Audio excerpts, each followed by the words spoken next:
My sister stood up at my baby shower and announced to everyone, "That baby isn't even Trevor's."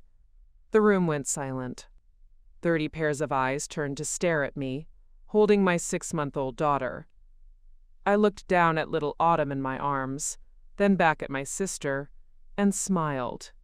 "Thank you for bringing that up, Delilah. I'm so glad we can finally address this publicly." 3 months later, the DNA test results arrived, and the truth that emerged didn't just destroy my sister, it shattered everything our family thought they knew about bloodlines, lies, and the lengths people will go to hide their own secrets. Before we jump back in, tell us where you're tuning in from, and if this story touches you, make sure you're subscribed, because tomorrow, I've saved something extra special for you.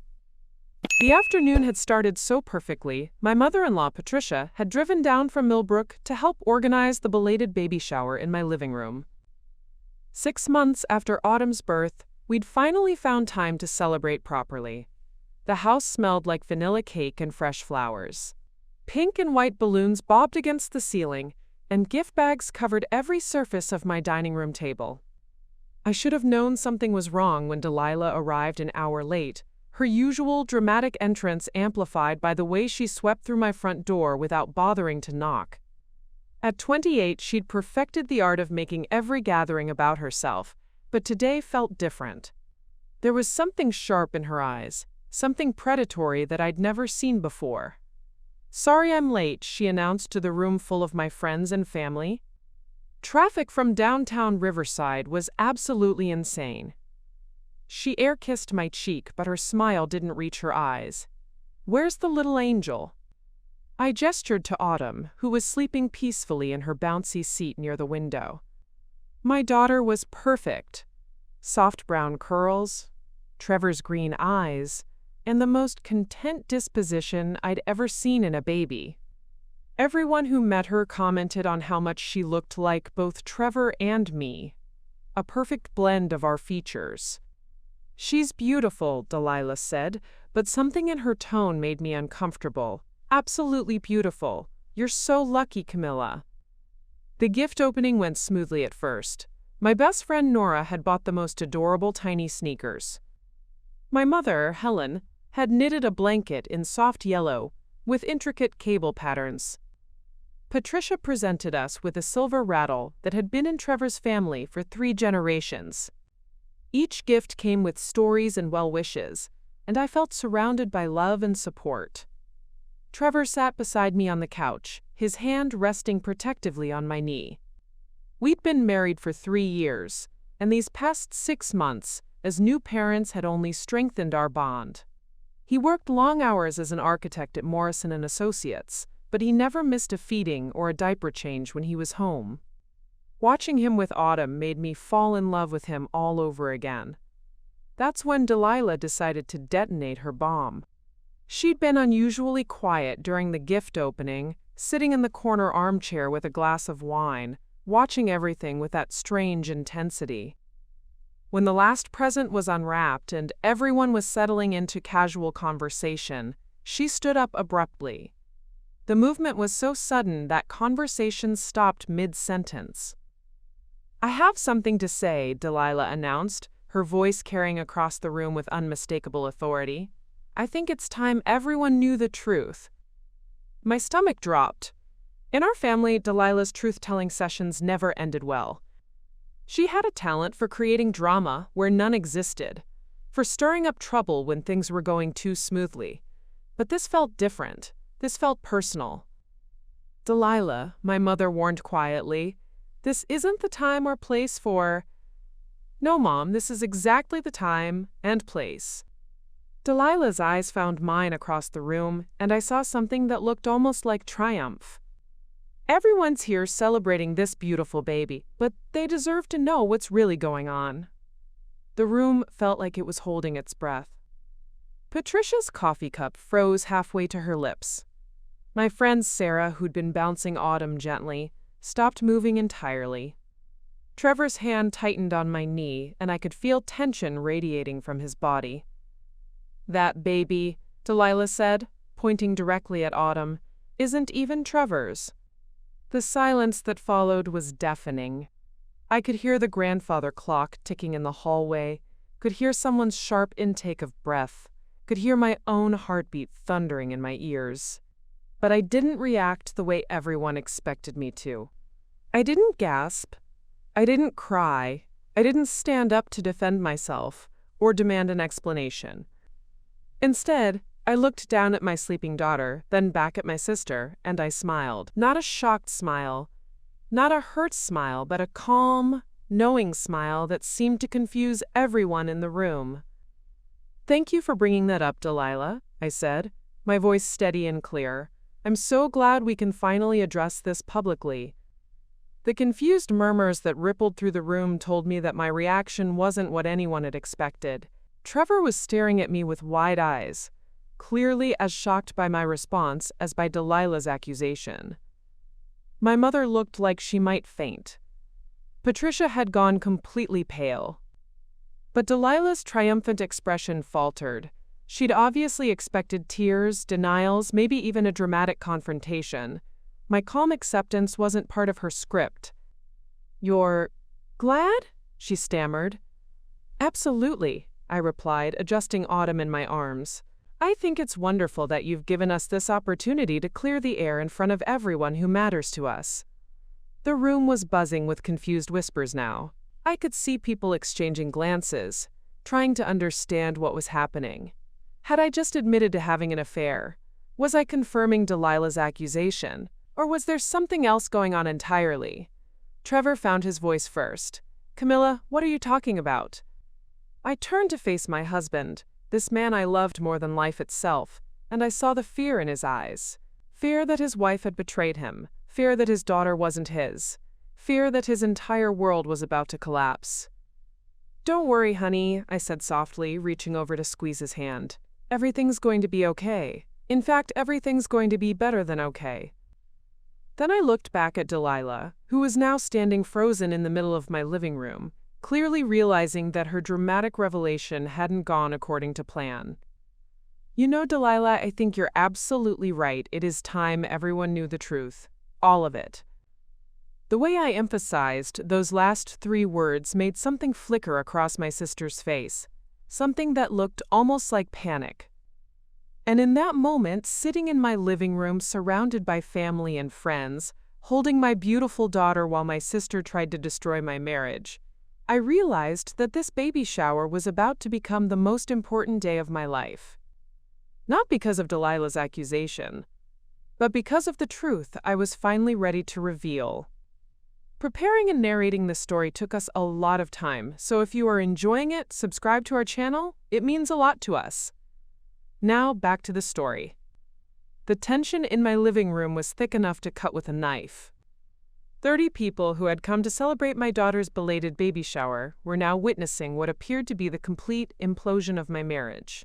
The vanilla cake sat untouched on the dining room table, its cheerful pink roses now seeming almost mocking against the backdrop of family drama unfolding in real time. My mother, Helen, was the first to break the stunned silence. She set down her teacup with shaking hands and looked between Delilah and me as if we were speaking in foreign languages. "Girls, what is happening here?" Her voice carried the authority of someone who had spent 35 years teaching high school English in Millbrook, but underneath I could hear genuine confusion and growing panic. "Delilah, what are you saying about Autumn? And Camilla, why are you acting like this is some kind of joke?" Trevor hadn't moved from beside me on the couch, but I could feel the tension radiating from his body. His architectural mind was probably trying to construct some logical framework around what was happening, some blueprint that would make sense of his sister-in-law's accusation and his wife's bizarre reaction. "This isn't a joke, Mom," Delilah said, though some of the wind had gone out of her sails. She was clearly thrown by my calm response, but she pressed forward anyway. "I'm trying to protect this family from living a lie." My best friend Nora, who was still holding Autumn, looked between us with growing alarm. She'd known both Delilah and me since we were teenagers, and she understood my sister's talent for creating chaos better than anyone. But even she seemed genuinely shocked by the magnitude of today's accusation. "Delilah," Nora said carefully, "maybe you should sit down and think about what you're saying. These are some pretty serious allegations you're making." "I've thought about it plenty," Delilah snapped back. "I've been thinking about it for months, actually. Watching everyone fuss over this baby. Watching Trevor play the proud father. Watching my sister accept congratulations for a family built on lies." Patricia, my mother-in-law, finally found her voice. At 62, she was a formidable woman who had raised 3 sons mostly on her own after her husband died young. She didn't tolerate nonsense, and she definitely didn't tolerate attacks on her family. "Young lady," she said, her voice ice-cold, "I don't know what kind of game you think you're playing, but you're talking about my granddaughter. That little girl has Trevor's eyes, his stubborn chin, and his father's ears.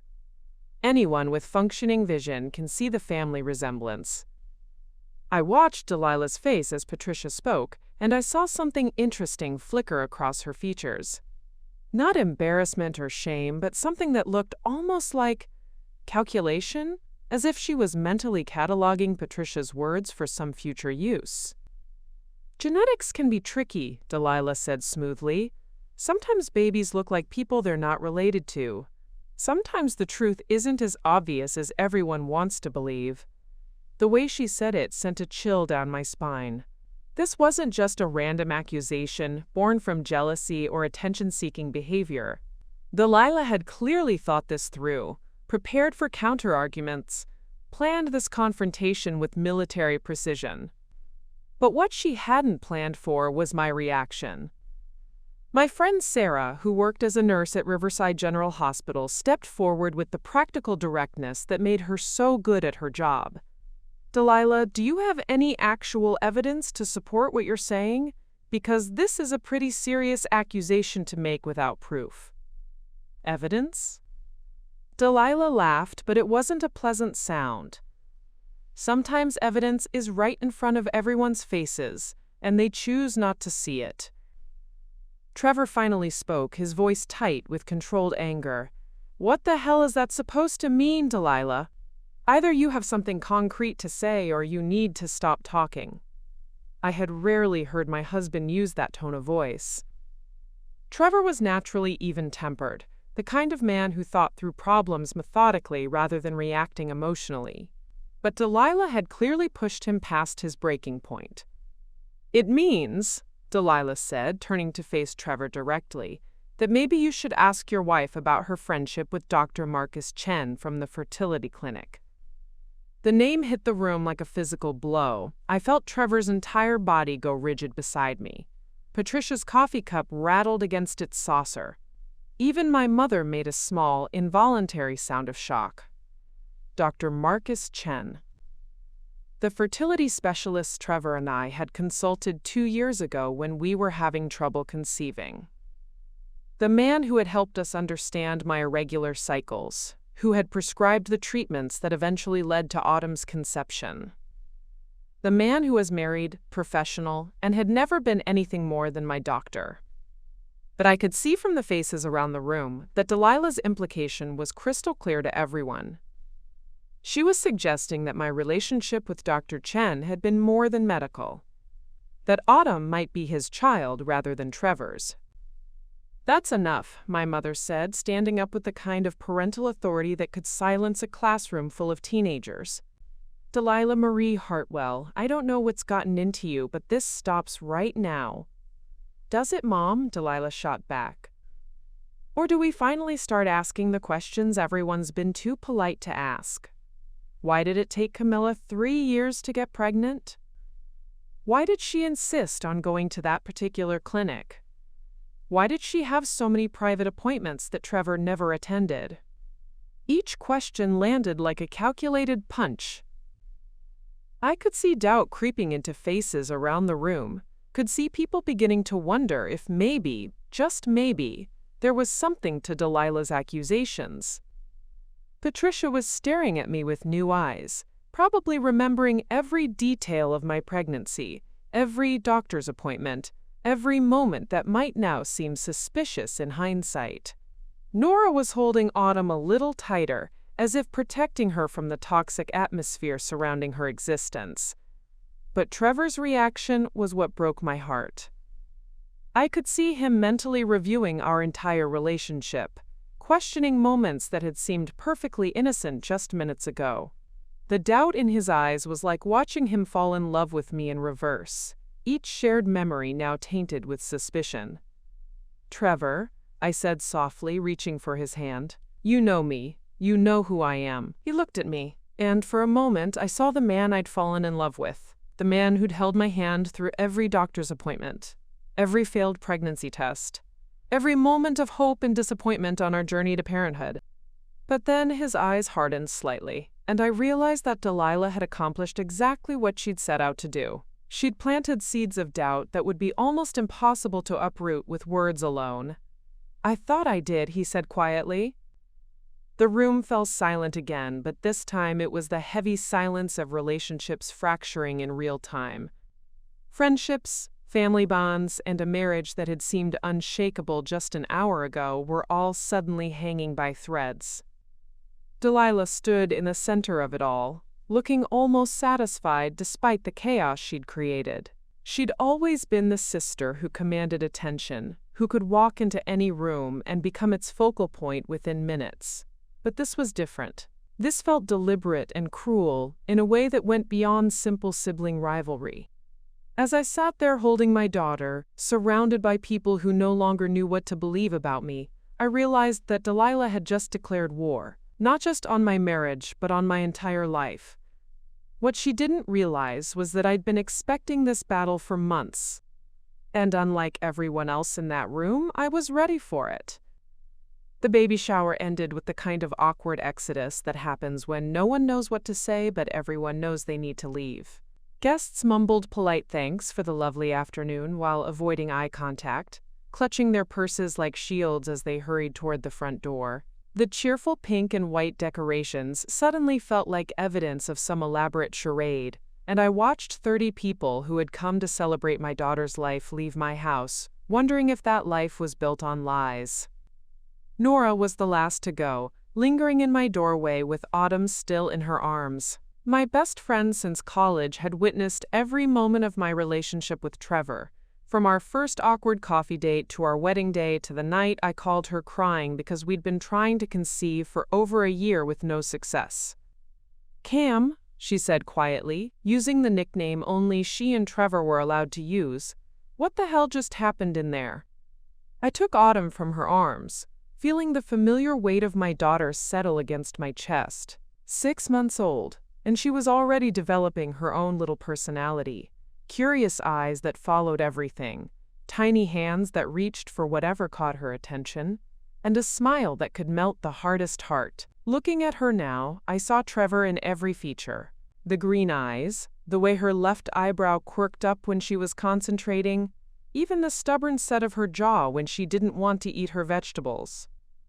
"My sister decided to play a very dangerous game," I said, keeping my voice level despite the rage building in my chest, "and she has no idea what she's started."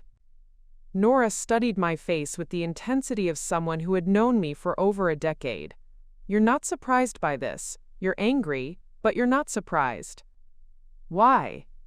The question hung in the air between us. Through the window I could see Delilah in my driveway, talking animatedly on her phone while gesturing wildly with her free hand. She was probably calling someone to report on the success of her afternoon's work, reveling in the chaos she'd created. "Because this isn't the first time she's tried to destroy something good in my life," I said finally. "It's just the first time she's gone this far." Nora's eyes widened. "What do you mean?" I had never told anyone about the pattern I'd noticed over the years. How Delilah had a talent for appearing just when things were going well for me, armed with just the right words to plant seeds of doubt or create drama.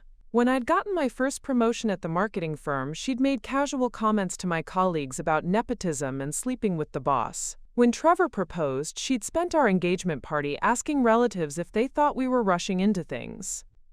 When I announced my pregnancy, she'd made jokes about the timing and whether we were really ready for parenthood.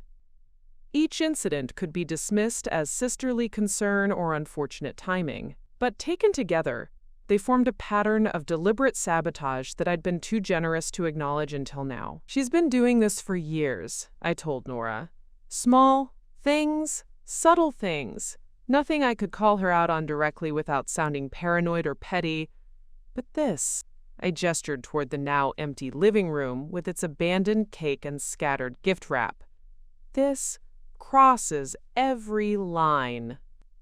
Trevor had disappeared upstairs immediately after the last guest left, claiming he needed to check his work emails. But I could hear him pacing in our bedroom, his footsteps heavy against the hardwood floor. 20 minutes of restless movement, punctuated by occasional frustrated sighs. He was processing, analyzing, probably making mental lists of every interaction I'd had with Dr. Chen.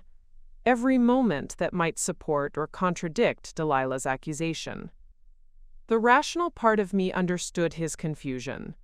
From his perspective, his sister-in-law had just publicly accused his wife of having an affair and passing off another man's child as his own. The fact that I hadn't immediately broken down in tears or vehemently denied everything probably seemed suspicious rather than confident. But the emotional part of me was devastated that he was even entertaining the possibility.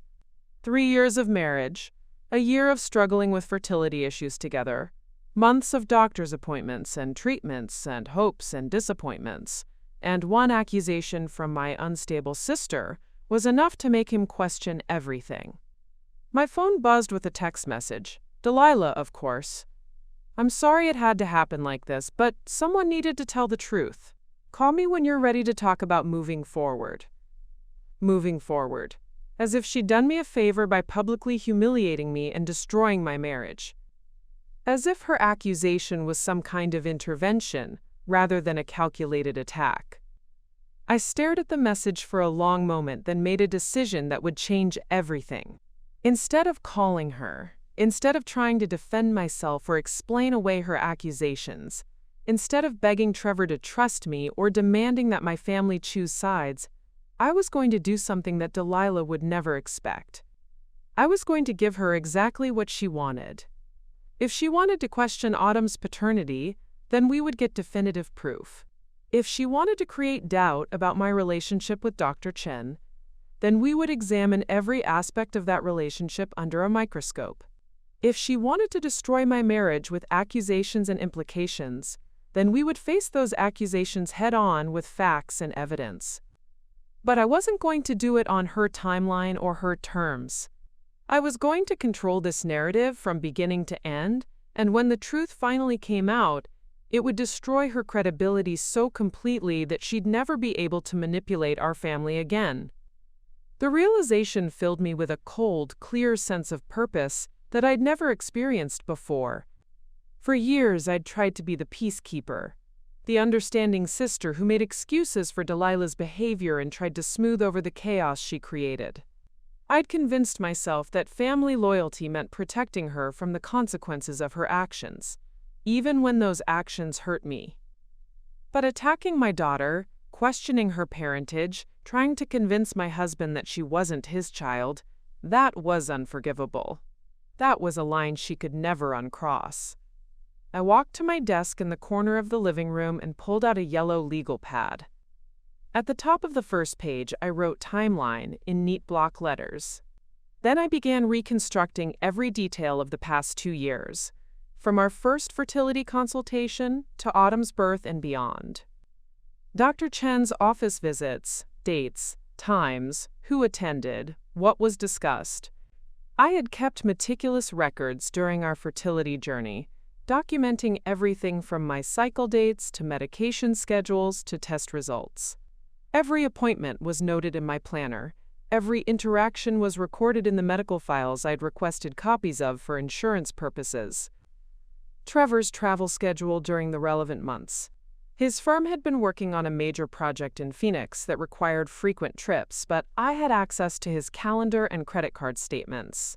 I could account for his whereabouts during every day of my cycle that could have resulted in conception.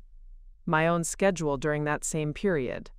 Work meetings, social events, family gatherings, every moment of my life was documented somewhere, whether in photos, emails, credit card receipts, or witness testimony.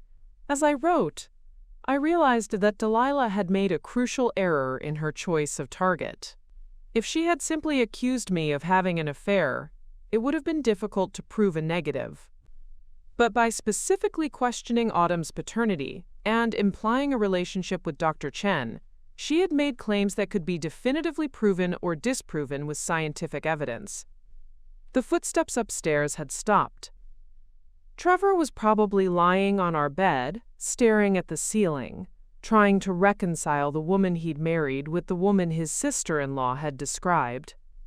Part of me wanted to go to him, to hold him and reassure him that everything Delilah had said was a lie.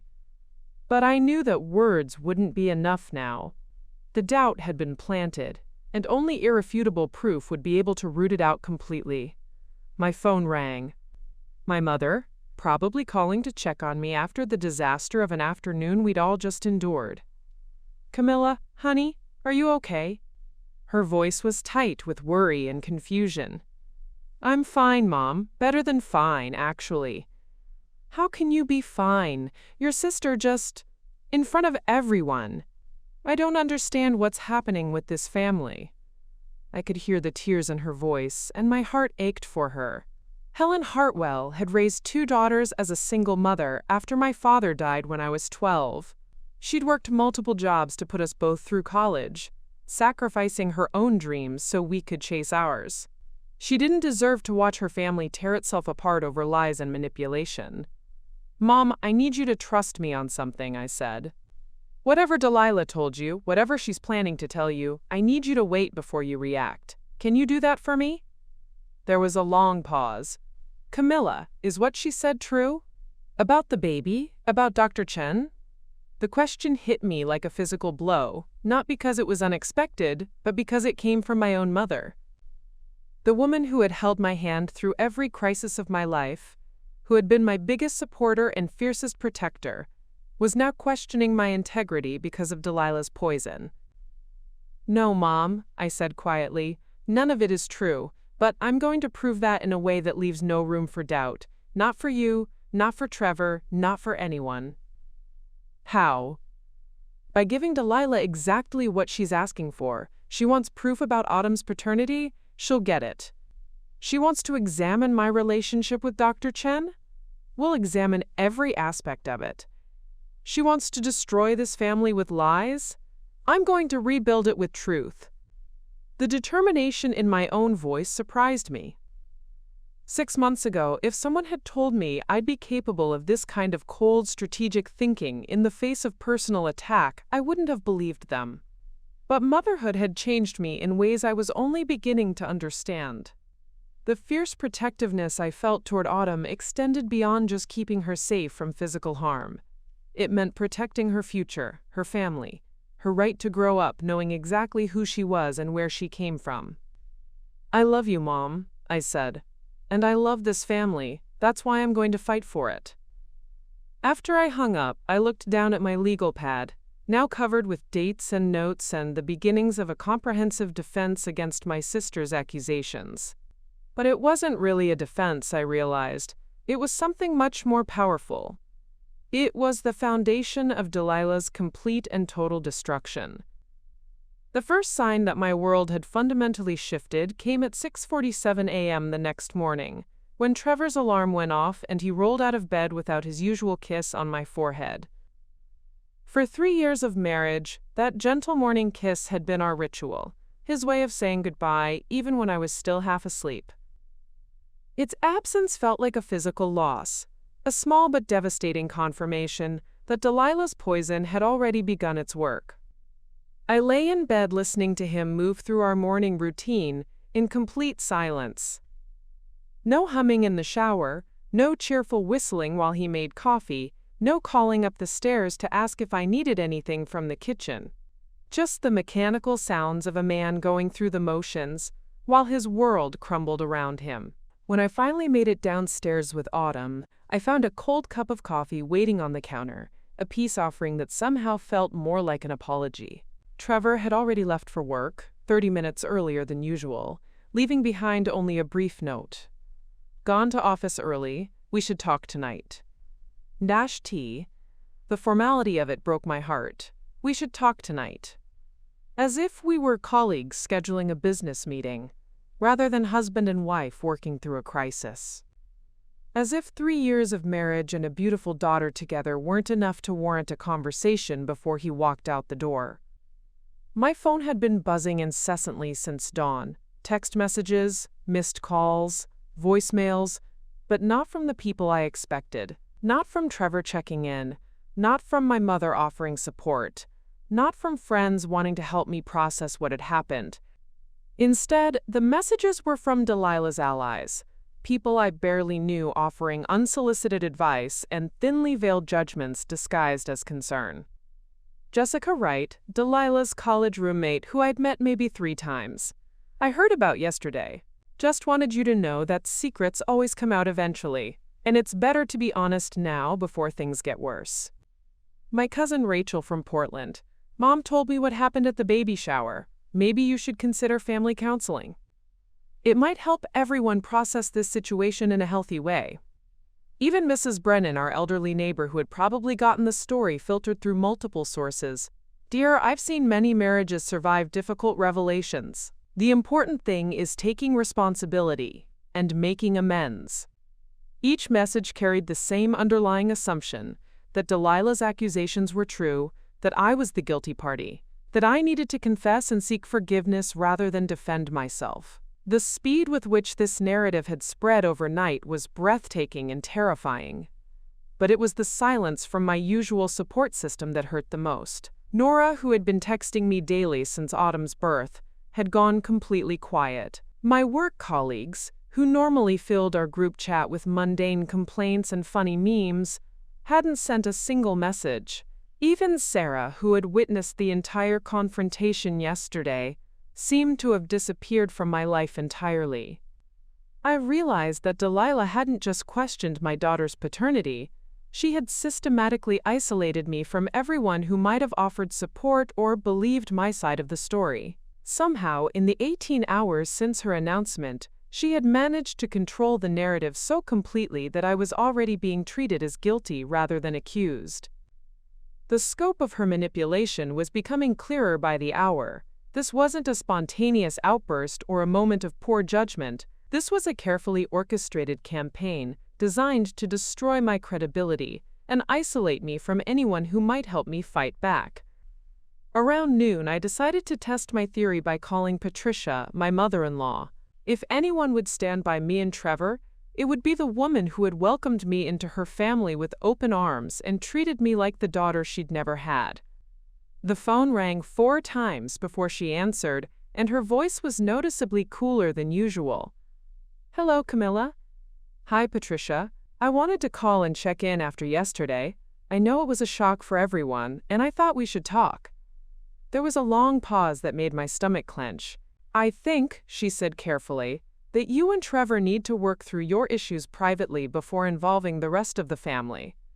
Your issues. As if I had already admitted guilt, as if the problem was mine to solve, rather than Delilah's lies to expose.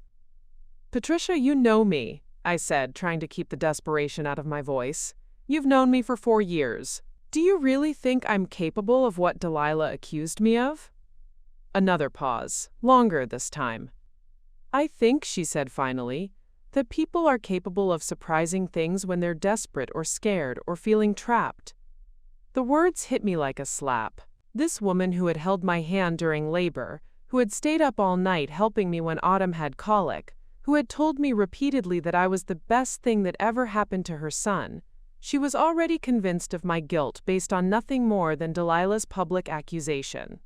I see, I said quietly. Well, I hope you'll keep an open mind until all the facts come out. Of course, dear, but facts work both ways. Sometimes they confirm what we don't want to believe. After she hung up, I sat in my kitchen holding Autumn and trying to process the magnitude of what I was facing. It wasn't just a false accusation anymore. It was a complete character assassination that had somehow convinced people who knew me well that I was capable of destroying my own family. The doorbell rang at 2:15 p.m. Through the peephole, I saw my mother standing on the porch with grocery bags and a determined expression. For a moment, my heart lifted. Finally, someone who would listen to my side of the story. Someone who would help me fight back against Delilah's lies.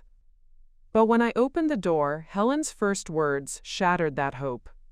"I brought dinner ingredients," she said, bustling past me into the kitchen. "I figured you probably haven't been eating properly with everything that's happening. Stress isn't good for nursing mothers." Her tone was brisk, practical, the voice she used when she was trying to solve problems rather than discuss emotions. It was the same tone she'd used when I was 16 and she'd found out I'd been skipping calculus classes. Disappointed but focused on fixing the immediate issue rather than addressing the underlying cause. "Mom, we need to talk about what Delilah said yesterday."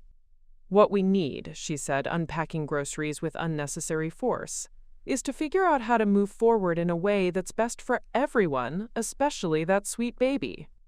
I watched her slam a can of tomatoes onto the counter and realized that she too had already made up her mind. Not about whether the accusations were true necessarily, but about how they should be handled. In her mind, the priority was damage control rather than truth-seeking. "You think I should just accept what she said?" I asked. "You think I should let her destroy my marriage without fighting back?" Helen turned to face me, and I saw something in her eyes that I'd never seen before when she looked at me. Not anger, not disappointment, but a kind of careful distance, as if she was looking at a stranger rather than her daughter. "I think," she said slowly, "that fighting might make things worse for everyone involved. Sometimes the best thing you can do is take responsibility for your mistakes and focus on rebuilding trust. Take responsibility for my mistakes."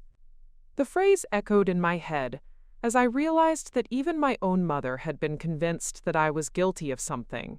Not necessarily the affair itself, but at least poor judgment, dishonesty, something that had created this situation. "What if there are no mistakes to take responsibility for?" I asked. "What if Delilah is lying?" "Oh, honey." Her voice was full of the kind of pity reserved for people who were deluding themselves. "Why would your sister make something like this up? What would she possibly gain from hurting you?" The question revealed how little my own mother understood about Delilah's true nature. She still saw her younger daughter as the impulsive but ultimately harmless girl who had acted out for attention throughout childhood. She couldn't conceive of the calculating woman who had spent years undermining my happiness with surgical precision. But I was beginning to understand exactly what Delilah had to gain. Not just the satisfaction of destroying my marriage or the twisted pleasure of being the center of a family crisis. Something much more concrete and disturbing. As I watched my mother unpack groceries while avoiding eye contact, as I processed the morning's cold shoulder from Trevor and the calculated silence from my friends, I realized that Delilah hadn't just accused me of having an affair. She had executed a perfect isolation campaign that left me with no allies, no support system, and no credible voice to defend myself. Which meant that when the real truth came out, whatever that truth was, she would be the only one positioned to control how it was received and interpreted. The realization sent a chill through me that had nothing to do with the autumn air coming through the open kitchen window. Delilah wasn't just trying to destroy my marriage. She was trying to destroy my entire life, my relationships with everyone I loved, my ability to trust or be trusted. And she was winning. My phone buzzed with another text message. This time it was from Trevor. "Called Dr. Chen's office. Appointment scheduled for Thursday morning. We'll get this sorted out." The message should have filled me with relief. Finally, someone was taking action to get to the truth. But instead, I felt a growing sense of unease. Trevor was scheduling appointments and making decisions without consulting me, as if I were already too compromised to be trusted with managing my own defense. I looked down at Autumn, who was sleeping peacefully in my arms, completely unaware that her entire world was under attack. Her tiny face was so perfectly formed, so obviously a blend of Trevor's features and mine, that I couldn't understand how anyone could question her parentage. But I was beginning to realize that this was never really about Autumn's DNA or my relationship with Dr. Chen. This was about power and control and the complete destruction of everything I had built. And if I wanted to save my family, I was going to have to stop playing defense and start playing offense. Trevor's appointment with Dr. Chen was scheduled for Thursday morning at 9:30 a.m. I knew this because I had logged into our shared calendar and seen the entry. Fertility Clinic, Paternity Discussion, TH. The clinical language of it made my skin crawl. My husband was treating our daughter's parentage like a business problem to be solved, rather than a malicious attack to be defended against. But if Trevor wanted to approach this methodically, then I would give him methodology beyond his wildest imagination. While he was making appointments and asking polite questions, I was going to uncover every single detail of Delilah's life, her motivations, and her lies. By the time we walked into Dr. Chen's office, I would have enough evidence to not only prove my innocence, but to expose whatever sick game my sister was really playing. The transformation began at 3:47 a.m. on Tuesday morning, when I found myself wide awake, with Autumn sleeping peacefully beside me in her bassinet. Trevor was snoring softly on his side of the bed, but even in sleep he seemed to be maintaining distance, his body angled away from mine in a way that spoke volumes about his mental state. I slipped out of bed and padded downstairs to my home office, closing the door quietly behind me. The yellow legal pad from Sunday night was still on my desk, covered with my initial timeline notes, but now I needed something more comprehensive, more systematic. I needed to build a case that would be impossible to dismiss or explain away. I opened my laptop and created a new document. Evidence Collection, Delilah's False Accusations, November 2024. The title alone made me feel more powerful, more in control. This wasn't happening to me anymore. I was happening to it. First, I needed to understand my enemy. For too many years, I had dismissed Delilah's behavior as attention-seeking or emotional instability. But Sunday's performance had been too calculated, too perfectly timed, too strategically devastating to be the result of impulse or mental illness. This was the work of someone who had planned carefully and thought through every possible outcome. I started with social media, something I should have done years ago. Delilah's Instagram account was public, filled with carefully curated photos of her life in downtown Riverside. The woman who presented herself online was confident, successful, surrounded by friends and adventure. But as I scrolled back through months of posts, I began to notice patterns that told a different story. Every significant milestone in my life had been followed within days by a flurry of posts from Delilah showcasing her own achievements or adventures. When I announced my engagement, she suddenly started posting about exotic vacations and expensive dinners. When I shared news of my pregnancy, she began a series of posts about her fitness journey and career success. When Autumn was born, Delilah's social media exploded, with photos of herself volunteering at children's charities and spending time with other people's babies. Each post could be explained away as coincidence, but the pattern was unmistakable. My sister had been using social media to compete with me, to ensure that any attention I received for major life events was immediately countered by her own bid for admiration and relevance. But it was the posts from the past 6 months that really caught my attention.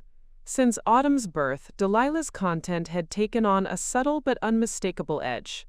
Photos of herself holding friends' babies, with captions like, "Some people are just natural mothers," and "Not everyone gets to experience this kind of unconditional love." Posts about family loyalty and honesty that seemed innocent on the surface, but felt pointed when viewed in context.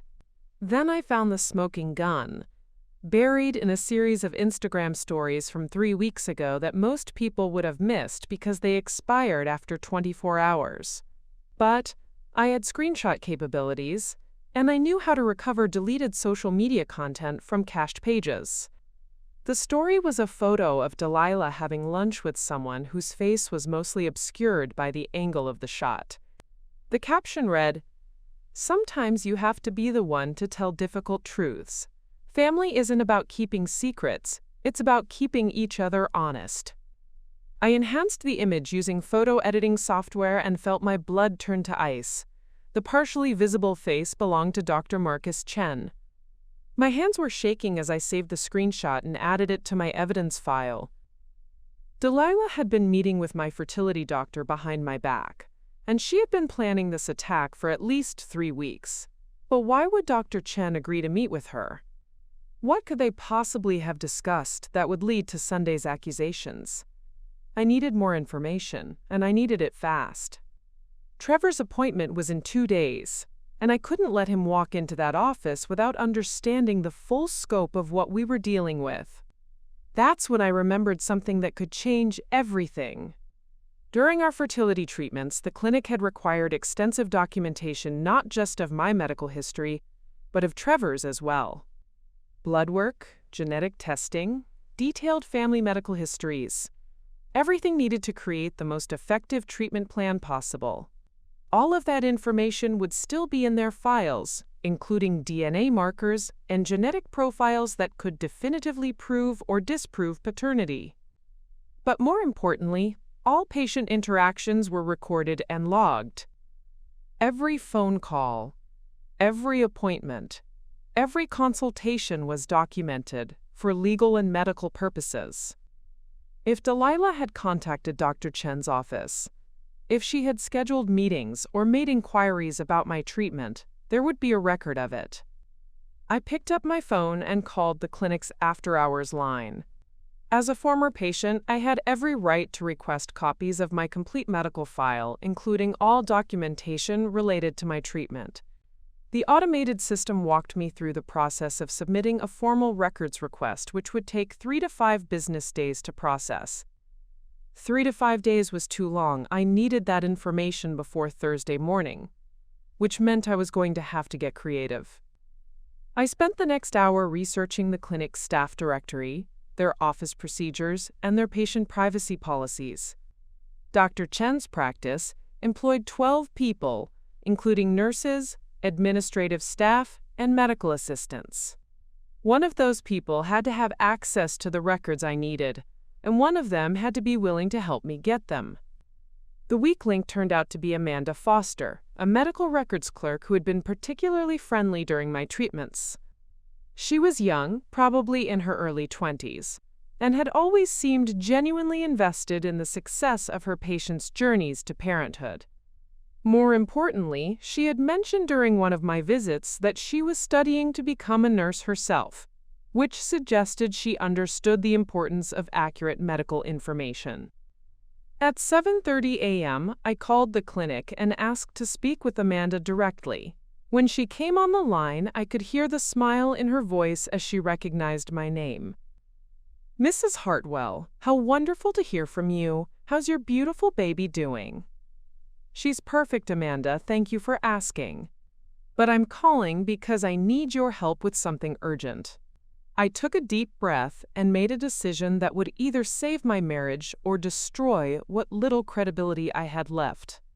There's been a family emergency involving questions about my medical treatment, and I need access to my complete file before my husband's appointment on Thursday.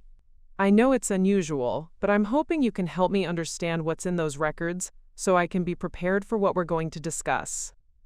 There was a pause, and I could almost hear her thinking through the ethics and legalities of my request. "Mrs. Hartwell, you know I can't just give you information over the phone without proper authorization.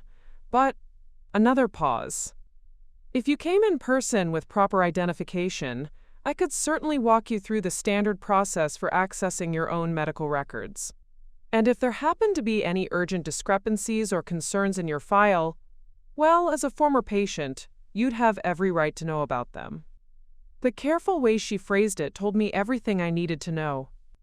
There was something in my file, something unusual enough that Amanda thought I should be aware of it before Thursday's appointment. "I can be there in an hour," I said. "I'll be in the records office," she replied. "Just ask for me at the front desk." After hanging up, I looked down at Autumn, who was starting to stir in her bassinet. In a few hours, I might have the proof I needed to expose Delilah's lies and save my marriage. Or I might discover something that would shatter my world in ways I hadn't even imagined. But either way, I was done being a victim. I was done waiting for other people to investigate my life and make decisions about my future. I was done letting Delilah control the narrative, while I sat passively hoping that the truth would somehow speak for itself. I was going to find the truth myself, no matter how devastating it might be. And then I was going to use that truth to destroy everyone who had tried to destroy me. The Riverside Fertility Clinic occupied the third floor of a modern medical building on Elm Street, its waiting room decorated in soothing blues and greens that were supposed to create a sense of calm and hope. As I walked through those familiar doors at 8:45 a.m., carrying Autumn in her car seat, I felt anything but calm. The receptionist smiled warmly when she saw me, the same genuine expression I remembered from months of appointments during my treatment. "Mrs. Hartwell! What a beautiful surprise! And look at this gorgeous little one." She peered into the car seat where Autumn was sleeping peacefully, tiny fingers curled around her favorite stuffed elephant. "She's gotten so big since your last visit." "She has," I agreed, trying to keep my voice steady. "I'm here to see Amanda Foster about accessing my medical records. She's expecting me." "Of course. Let me buzz her for you." While I waited, I studied the familiar surroundings with new eyes. The motivational posters about family and hope that had once comforted me now felt almost mocking. The couples sitting in plush chairs, holding hands while they waited for appointments, reminded me of Trevor and me just 18 months ago, united in our struggle, supportive of each other, trusting that medical science and determination would give us the family we desperately wanted. How naive we had been to think that the hardest part would be getting pregnant. Amanda appeared within minutes, her smile faltering slightly when she saw my expression. At 24, she had the kind of natural empathy that made her perfect for working with fertility patients, women who were often emotional, desperate, and clinging to hope in the face of repeated disappointments. But today she was looking at something she'd probably never encountered before. A former patient who might be the victim of a conspiracy involving her own medical care. "Why don't we go to my office?" she said quietly, leading me down a hallway lined with examination rooms that brought back uncomfortable memories of ultrasound appointments and blood draws and the constant cycle of hope and heartbreak that had defined my life for over a year. Her office was small but organized, filing cabinets lining one wall and a computer workstation dominating the corner. She gestured for me to sit in the chair across from her desk while she pulled up my file on her computer screen. "Mrs. Hartwell," she began carefully, "before we discuss anything specific, I need you to understand that patient confidentiality laws are very strict. I can only share information about your own medical records, and only with proper verification of your identity." I handed her my driver's license and insurance card, the same documents I'd provided dozens of times during my treatment. She examined them carefully, then made copies for her files. "Now," she said, settling back into her chair, "you mentioned on the phone that there was a family emergency involving questions about your medical treatment. Can you be more specific about what kind of information you're looking for?" I had rehearsed this conversation during the drive over, but sitting in her office with Autumn sleeping beside me, the words felt harder to say than I'd anticipated. "Someone has accused me of having an inappropriate relationship with Dr. Chen," I said, watching her face carefully for any reaction.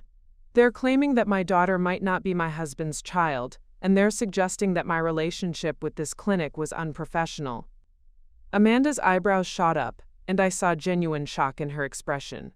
"Mrs. Hartwell, that's completely absurd. Your treatment here was entirely standard, and Dr. Chen maintained complete professional boundaries with all patients. I can guarantee that." "I believe you," I said. "But I need to be able to prove it. Someone has been spreading these lies, and I need documentation that shows exactly what my treatment involved and who had access to information about it." She nodded slowly, understanding dawning in her eyes. "You think someone has been misrepresenting your medical care to support false accusations?" "I know someone has." In fact, I have reason to believe that my sister has been in contact with this office, possibly claiming to be me or asking questions about my treatment. Her name is Delilah Hartwell, and she may have scheduled meetings or made inquiries that weren't authorized. Amanda's fingers flew over her keyboard, pulling up what I assumed were communication logs and appointment records. Her expression grew increasingly concerned as she scrolled through the information. "Mrs. Hartwell," she said finally, "I think you need to see this."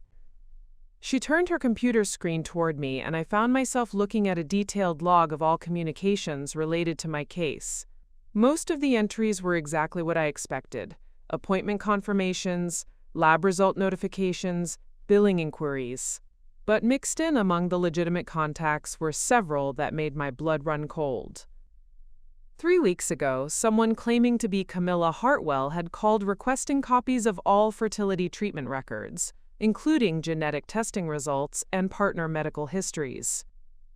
The request had been denied because the caller couldn't provide proper verification, but a note in the file indicated that the caller had seemed unusually insistent and knowledgeable about specific details of my treatment. 2 weeks ago, a woman identifying herself as my sister had appeared in person, claiming that I had sent her to collect medical records because I was too emotional to handle the task myself. When staff had refused to release the information without written authorization from me, she had become argumentative and demanded to speak with Dr. Chen directly. 1 week ago, Dr. Chen's personal assistant had logged a lunch meeting with D. Hartwell, patient family member, urgent consultation regarding CH case. The meeting had lasted 2 hours and had been scheduled as a personal favor rather than an official medical consultation. "Oh my God," I whispered, staring at the screen. She actually convinced him to meet with her. Amanda nodded grimly. "I wasn't working that day, but I heard about it from Dr. Chen's assistant." She was concerned because the whole situation seemed unusual, but Dr. Chen said it was a family emergency and that he was trying to help resolve some confusion about your treatment. "What kind of confusion?" "According to the notes, your sister claimed that you had been acting strangely since the baby's birth, making comments that suggested you weren't sure about the timing of conception. She said the family was worried about your mental health and wanted to understand if there were any aspects of your treatment that might have contributed to postpartum depression or confusion." The sophisticated cruelty of it took my breath away. Delilah hadn't just randomly decided to destroy my marriage.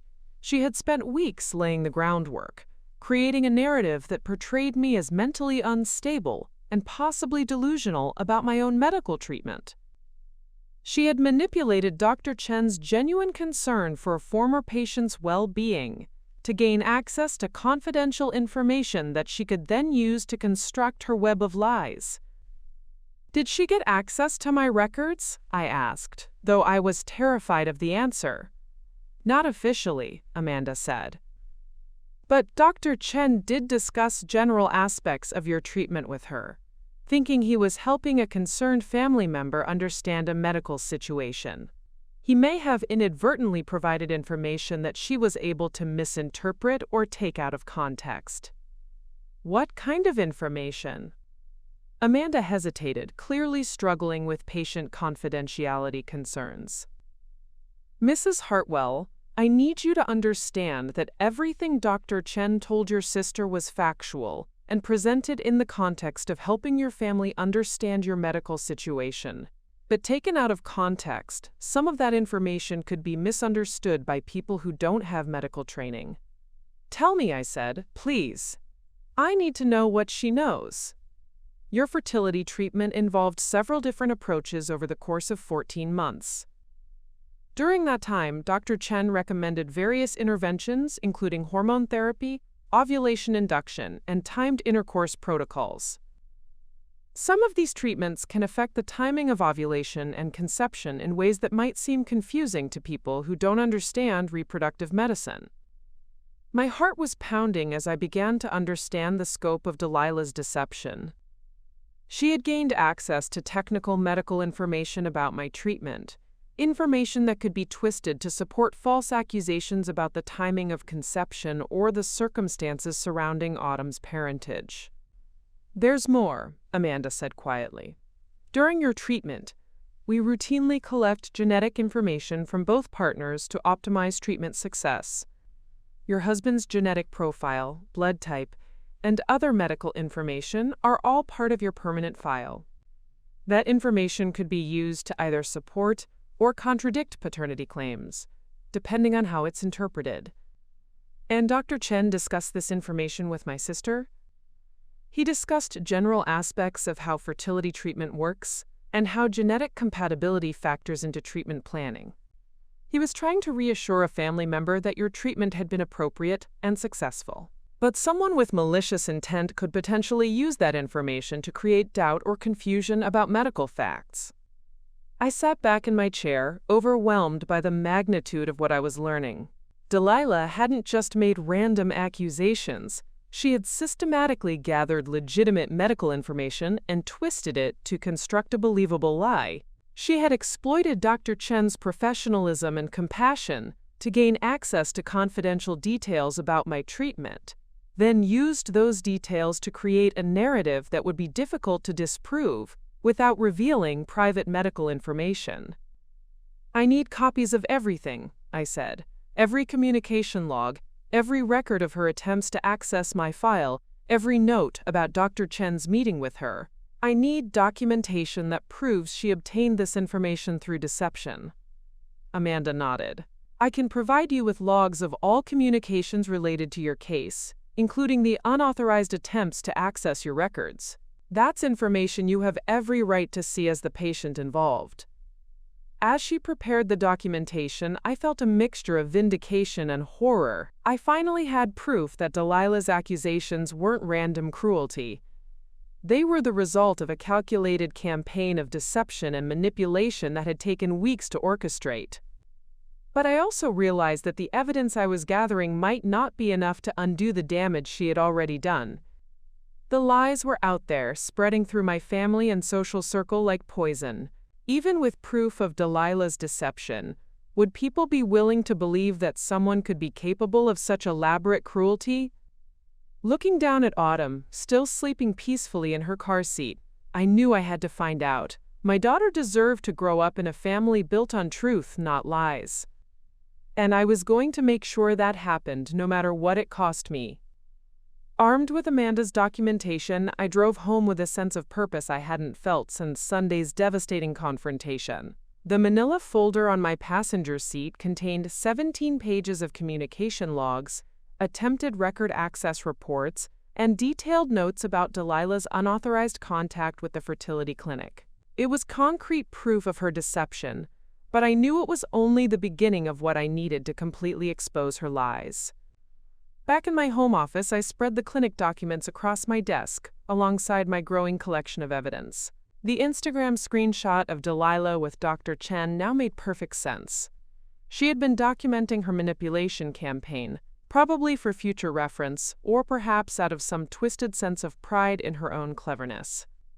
But something Amanda had said was bothering me. Dr. Chen's assistant had been concerned about the unusual nature of Delilah's request, yet she had still allowed the meeting to happen. That suggested there were protocols in place for family member consultations, which meant there might be other documentation I hadn't seen yet.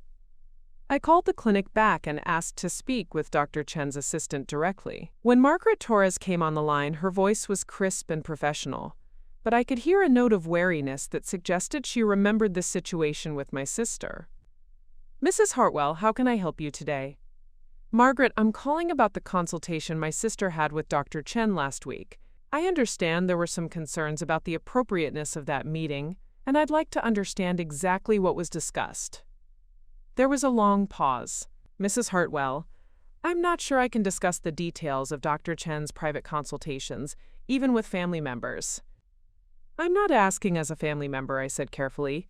"I'm asking as the patient whose medical information may have been inappropriately disclosed. If my sister obtained confidential details about my treatment through deception, I have a right to know what information was shared."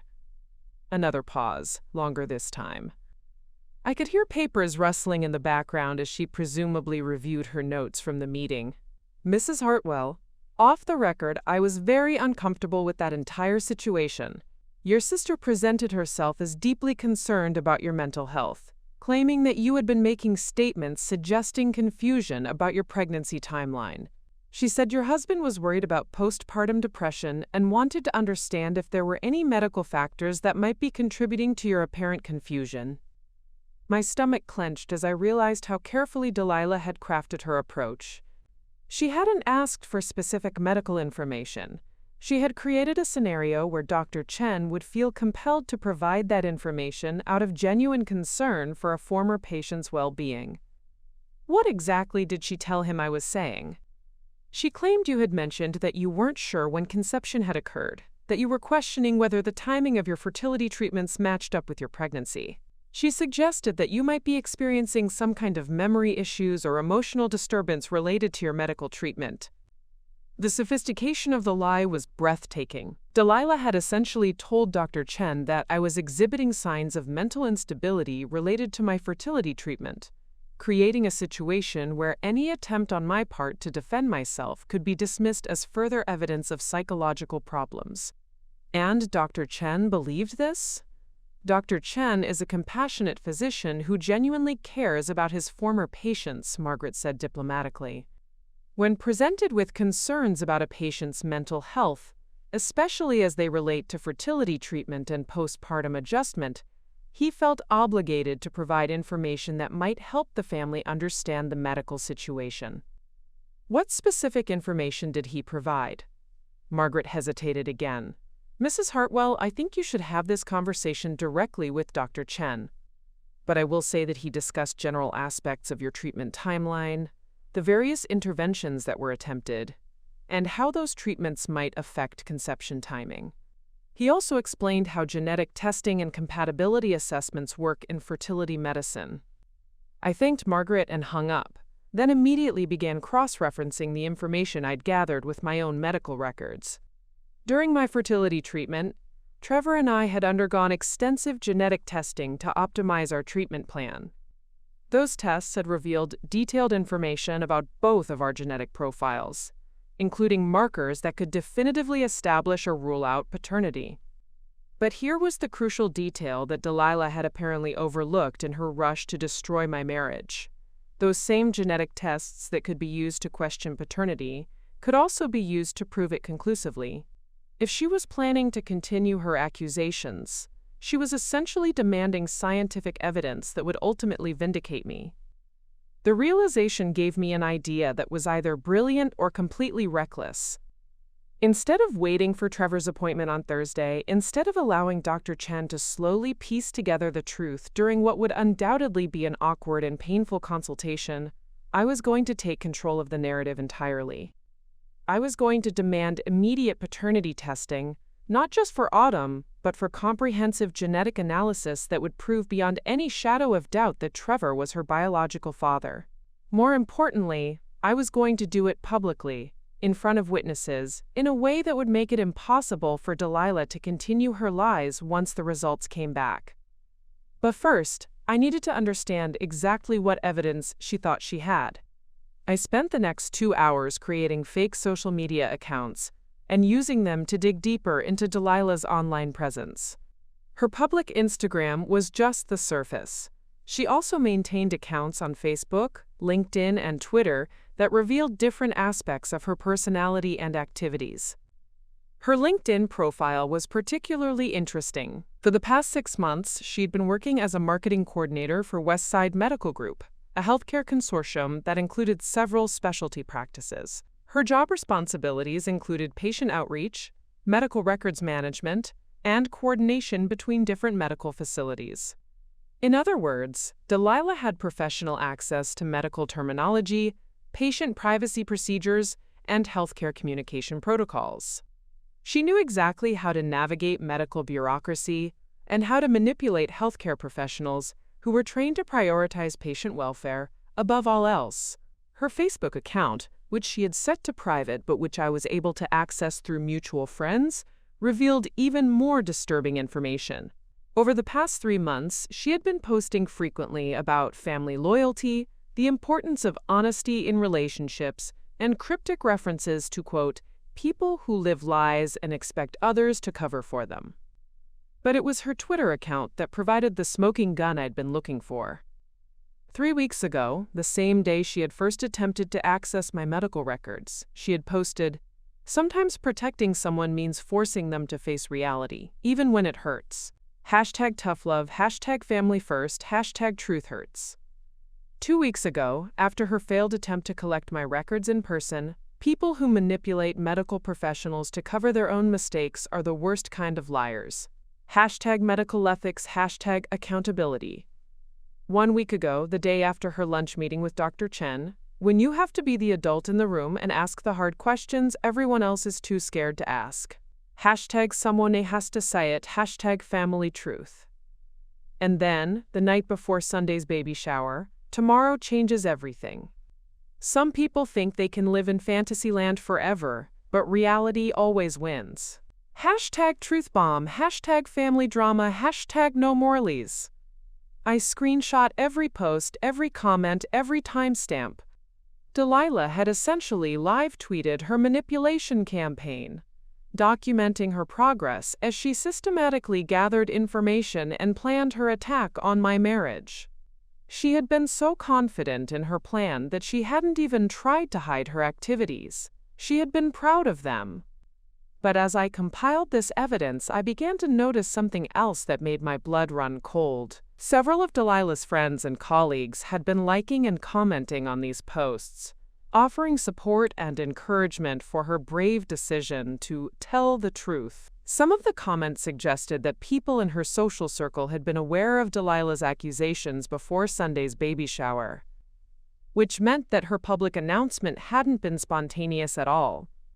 She had been building support for her lies, creating a network of people who would back her story and pressure me to accept her version of events.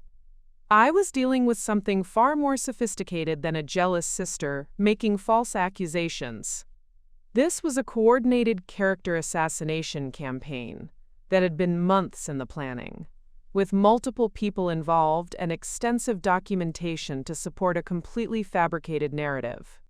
The scope of it was terrifying, but it was also Delilah's greatest weakness. The more elaborate her lies became, the more evidence she left behind. Every social media post, every unauthorized contact with medical professionals, every conversation with friends and family members created a trail that could be followed and documented. She had been so focused on destroying me that she had failed to cover her own tracks. My phone buzzed with a text from Trevor. Appointment moved up to tomorrow at 2 p.m. Dr. Chen wants to discuss some concerns that have come to his attention. We need to talk tonight. I stared at the message, understanding that Dr. Chen had probably realized he'd been manipulated and was trying to correct the situation before it went any further. Tomorrow's appointment wouldn't be about questioning Autumn's paternity. It would be about exposing Delilah's deception. But I wasn't going to wait for someone else to tell my story. I had 24 hours to compile every piece of evidence I'd gathered, to create an irrefutable case against my sister's lies, and to prepare for the most important presentation of my life. Because when I walked into that appointment tomorrow, I wasn't going as a confused patient seeking answers about my own medical treatment. I was going as a woman who had uncovered a sophisticated campaign of manipulation and fraud, armed with enough evidence to destroy the person who had tried to destroy me. Delilah had wanted to play games with medical information and family loyalty. Tomorrow she was going to learn that some games have consequences she never imagined. At 11:47 p.m. on Wednesday night, I was sitting in my home office surrounded by printed emails, social media screenshots, medical documentation, and timeline charts that covered every surface like evidence in a detective's war room. Trevor had been upstairs for hours, claiming he needed to prepare for tomorrow's appointment, but I could hear him on lengthy phone calls with people I couldn't identify. The murmur of his voice through the ceiling was a constant reminder that while I was building my case alone, other conversations were happening without me. Autumn was finally asleep in her bassinet beside my desk, her peaceful breathing the only calm sound in a house filled with tension. I had been staring at the same document for 20 minutes, the genetic testing results from my fertility treatment, when something caught my attention that made my blood freeze in my veins. The document was a comprehensive genetic compatibility report that had been generated during Trevor's and my fertility treatments. It detailed both of our genetic markers, blood types, potential hereditary conditions, and reproductive compatibility factors. I had seen it dozens of times during our treatment, but I had never studied it with the focused attention of someone looking for evidence rather than medical guidance.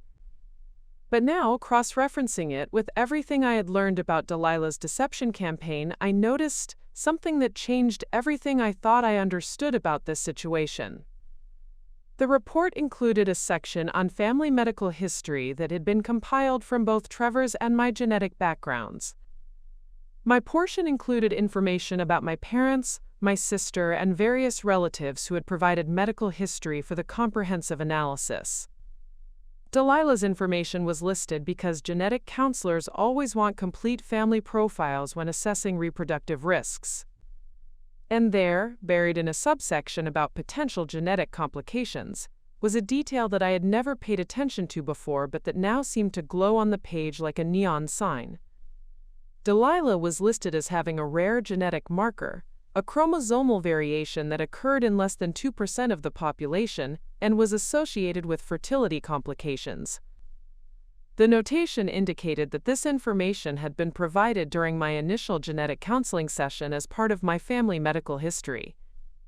But here was the crucial detail that made my hands shake as I read it. That same genetic marker was listed in the potential risk factors section of my report, not because I carried it, but because it was something genetic counselors needed to monitor for in my potential offspring, due to its presence in my family line. I grabbed my laptop and began frantically searching for information about this specific genetic marker. What I found made me realize that I had been fighting the wrong battle entirely. The marker was associated with a condition called Turner syndrome mosaic, a genetic variation that could affect fertility, and was often not diagnosed until women attempted to conceive. Women with this condition frequently experienced the exact fertility challenges that Delilah had been struggling with for years: irregular cycles, difficulty conceiving, multiple pregnancy losses. But more importantly, the condition was associated with specific physical characteristics and health issues that I suddenly realized Delilah had been hiding or explaining away for most of her adult life. The frequent stomach problems that kept her out of work, the irregular periods she had mentioned to our mother, the unexplained fatigue and mood swings that everyone attributed to stress or lifestyle choices. I pulled up Delilah's social media accounts again, this time looking at her posts with a completely different perspective. Over the past 2 years, she had made numerous references to health issues, doctor appointments, and treatments that she never fully explained. Posts about dealing with challenging medical news and sometimes your body doesn't cooperate with your plans, and learning to accept that some dreams aren't meant to be. The pattern was unmistakable once I knew what to look for. Delilah had been struggling with fertility issues far more serious than she had ever admitted to our family. Issues that would make it nearly impossible for her to conceive naturally, and that would make any pregnancy extremely high risk.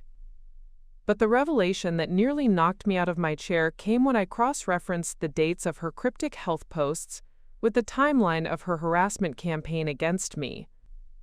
Every escalation in her attacks on my marriage had coincided with what appeared to be devastating news about her own reproductive health.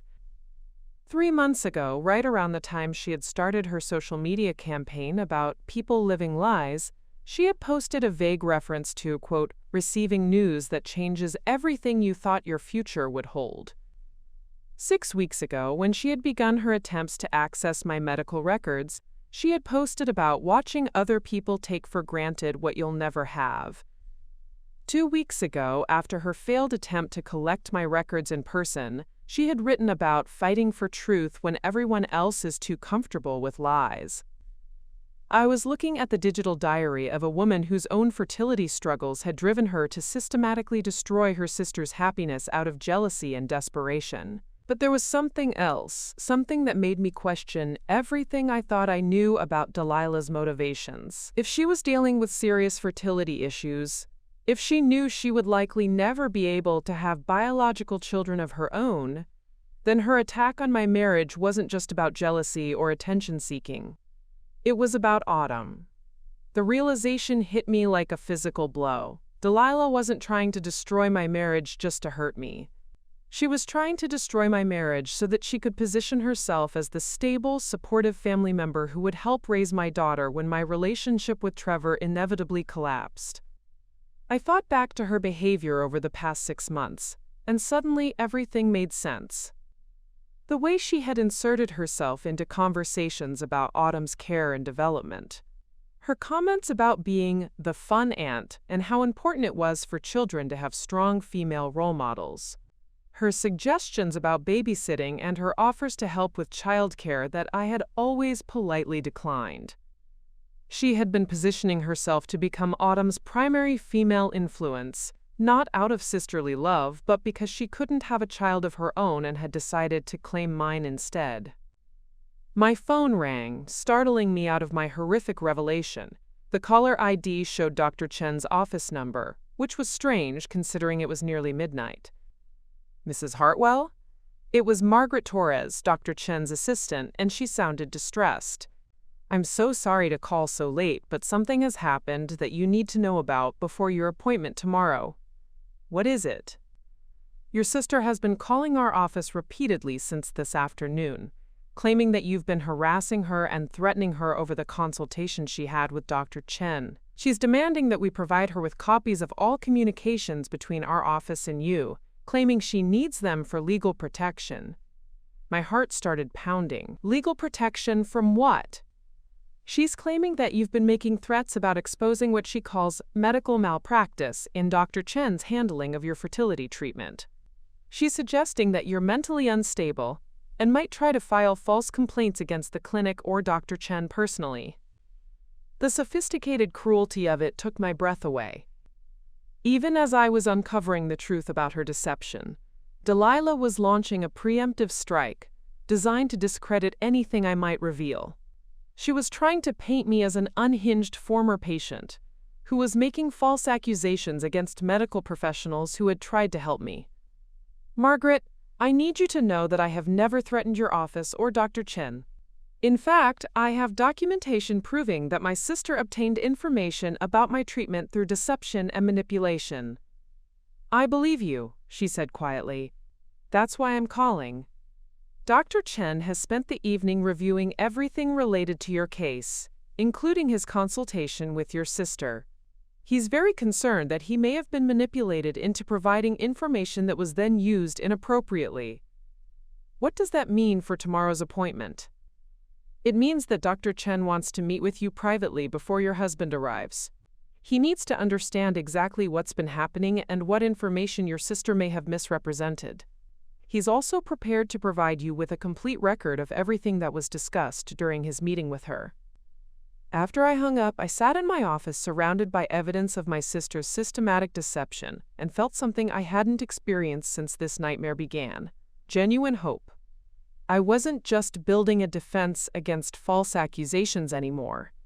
I was uncovering a conspiracy that went far deeper than I had ever imagined, and I had documentation to prove every aspect of it.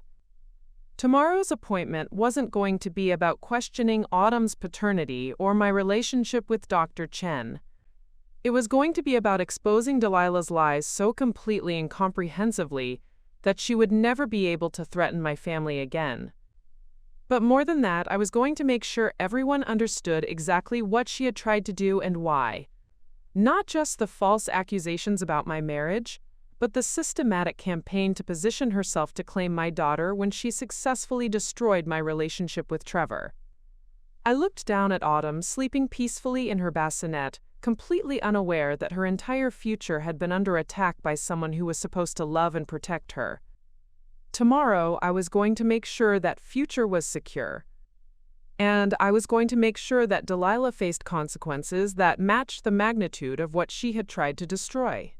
Thursday morning dawned gray and drizzly, the kind of November weather that seemed to match the weight of everything hanging over my family. I had managed exactly 90 minutes of sleep, spending most of the night organizing my evidence into a presentation that would leave no room for doubt or misinterpretation. By 6 a.m., I had printed and categorized every document, screenshot, and timeline into a comprehensive folder that told the complete story of Delilah's deception.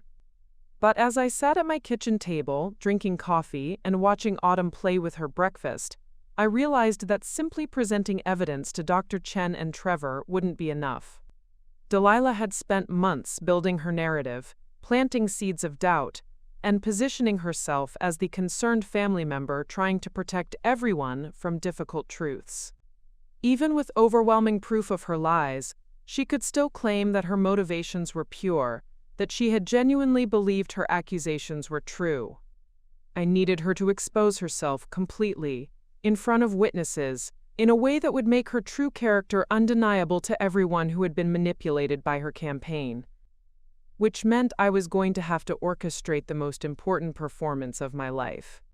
My phone buzzed with a text from Trevor, leaving for clinic early to speak with Dr. Chen privately. See you there at 2. The message was brief and businesslike, but I detected something different in his tone. Not the cold distance of the past few days, but something that might have been cautious hope.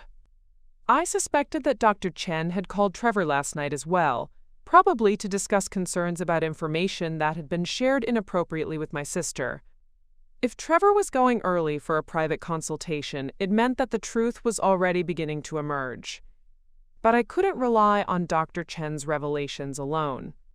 I needed to create a situation where Delilah would be forced to defend her lies in real time, where her manipulative tactics would be on full display for everyone to see. I picked up my phone and sent a carefully crafted text message to my sister. Delilah, I know you've been trying to help our family by bringing these concerns to light. I think it's time we had an honest conversation about everything that's been happening. Can you meet me at the fertility clinic at 1:30 today? Trevor and I have an appointment with Dr. Chen, and I think it would be helpful if you were there to clarify some of the information you shared with him. The message was designed to appeal to her ego and her sense of control. I was positioning myself as someone who had accepted her version of events, someone who wanted her guidance and support during what would presumably be a difficult conversation with my husband and doctor. Her response came within minutes. Of course, Camilla, I'm so glad you're ready to face this honestly. I'll be there to support you through whatever Dr. Chen needs to discuss. Family sticks together, especially during difficult times.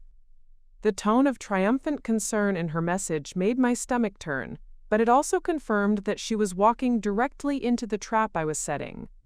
She thought she was being invited to witness my humiliation and confession. Instead, she was going to face the complete exposure of her elaborate deception campaign. Next, I called my mother and asked her to meet me for lunch near the clinic. I didn't explain why, just told her that I needed her support before an important appointment.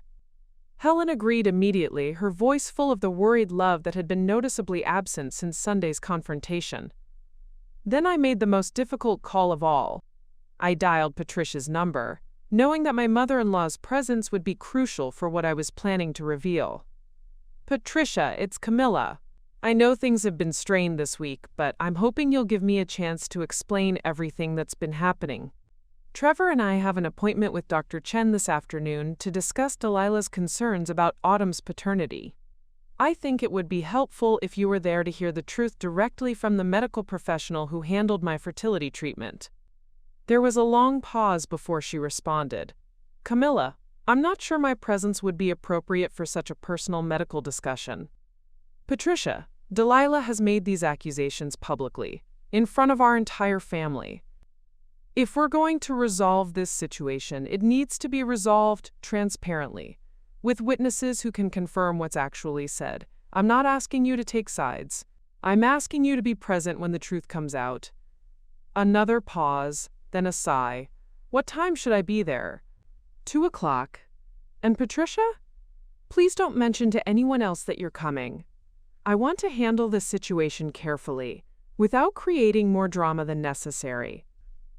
By noon, I had assembled all the key players for what would either be my complete vindication or the final destruction of my marriage and family relationships. Dr. Chen would present the medical facts. Trevor would hear the truth about his wife's treatment and his sister-in-law's deception. My mother and mother-in-law would witness the evidence firsthand. And Delilah would be forced to defend her lies in front of everyone she had manipulated. I arrived at the clinic at 12:45, carrying Autumn in her car seat and a briefcase containing every piece of evidence I had collected. The familiar waiting room felt different today, not like a place of hope and healing, but like a courtroom where justice was about to be served. Dr. Chen emerged from his office within minutes, his usually composed demeanor showing signs of stress and concern. "Mrs. Hartwell, thank you for coming early. I think we need to discuss some troubling developments before your husband arrives." I followed him into his office, the same room where Trevor and I had received so much guidance and support during our fertility journey. The irony of returning here to expose how that same medical information had been weaponized against me wasn't lost on either of us. "Doctor, before we begin, I need you to know that I've invited several family members to join us for today's appointment. My sister will be here, along with my mother and mother-in-law. I believe it's important that everyone who has been affected by these false accusations hears the truth directly from you." Dr. Chen's eyebrows rose. "Mrs. Hartwell, are you certain that's wise? Some of what we need to discuss is quite sensitive, and your sister's presence might complicate an already difficult situation." "Doctor, my sister is the one who created this situation by misrepresenting information she obtained through deception. Her presence won't complicate anything. It will clarify everything." I opened my briefcase and began laying out the evidence I had compiled. The social media screenshots showing her campaign timeline, the communication logs from the clinic showing her unauthorized attempts to access my records, the documentation of her professional background in healthcare that explained her sophisticated manipulation tactics. Dr. Chen studied each document carefully, his expression growing increasingly grave as he understood the scope of what I had uncovered. "Mrs. Hartwell, this is far more extensive than I realized. Your sister presented herself as a concerned family member trying to understand a confusing medical situation. I had no idea that she had been systematically gathering information to support false accusations. Doctor, I need you to understand something. This isn't just about false accusations regarding my marriage. I believe my sister's ultimate goal is to position herself to claim custody or primary influence over my daughter when she successfully destroys my relationship with my husband." I explained my discovery about Delilah's fertility issues, her inability to have biological children, and the timeline that showed her attacks escalating with each piece of devastating medical news about her own reproductive health. Dr. Chen listened in increasingly horrified silence as the full picture of Delilah's motivations became clear. "What exactly are you asking me to do during today's appointment?" he asked finally. "I'm asking you to tell the truth, all of it. Not just about my medical treatment, but about how your consultation with my sister was obtained through deception and manipulation. I want everyone to understand that the information she used to construct her lies was gathered through fraud. And your sister will be present to hear this? My sister will be present to defend her accusations in real time, in front of witnesses, with access to all the medical facts she claims to understand so well." Dr. Chen nodded slowly. "Mrs. Hartwell, I owe you an apology. I should have been more careful about verifying your sister's claims before discussing any aspects of your treatment with her. My intention was to help a patient, but I ended up enabling someone who was trying to harm you. Doctor, you're not the first medical professional to be manipulated by someone who understands how to exploit your genuine concern for patient welfare. But today, we're going to make sure it doesn't happen again." At 1:25, I watched through the waiting room window as Delilah pulled into the parking lot, her expression confident and self-satisfied. She was walking into what she thought would be her moment of triumph, the culmination of months of careful planning and manipulation. She had no idea that she was about to face the complete destruction of everything she had worked to achieve. And unlike her carefully orchestrated campaign of lies, my pursuit of truth was going to happen in front of witnesses who would never again question what kind of person my sister really was. At exactly 1:30 p.m., Delilah walked through the clinic doors, carrying a leather portfolio and wearing the kind of sympathetic expression she had perfected for moments when she needed to appear supportive while secretly relishing someone else's pain. She spotted me immediately in the waiting room, holding Autumn while surrounded by what probably looked like a mountain of paperwork and files. "Oh, Camilla," she said, her voice pitched at just the right level of concerned sisterly love for the benefit of anyone within earshot. "I'm so proud of you for taking this step. I know how difficult this must be, but facing the truth is always the right choice, even when it hurts." She settled into the chair beside me and reached over to stroke Autumn's cheek with practiced gentleness.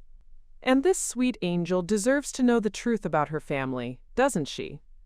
Children can sense dishonesty, you know. It's better for everyone when these situations are resolved honestly." The casual cruelty of using my daughter as a prop in her performance made my jaw clench, but I maintained the facade of grateful acceptance that would keep her unsuspecting until the trap was fully sprung. "Thank you for being here," I said, letting just enough vulnerability creep into my voice.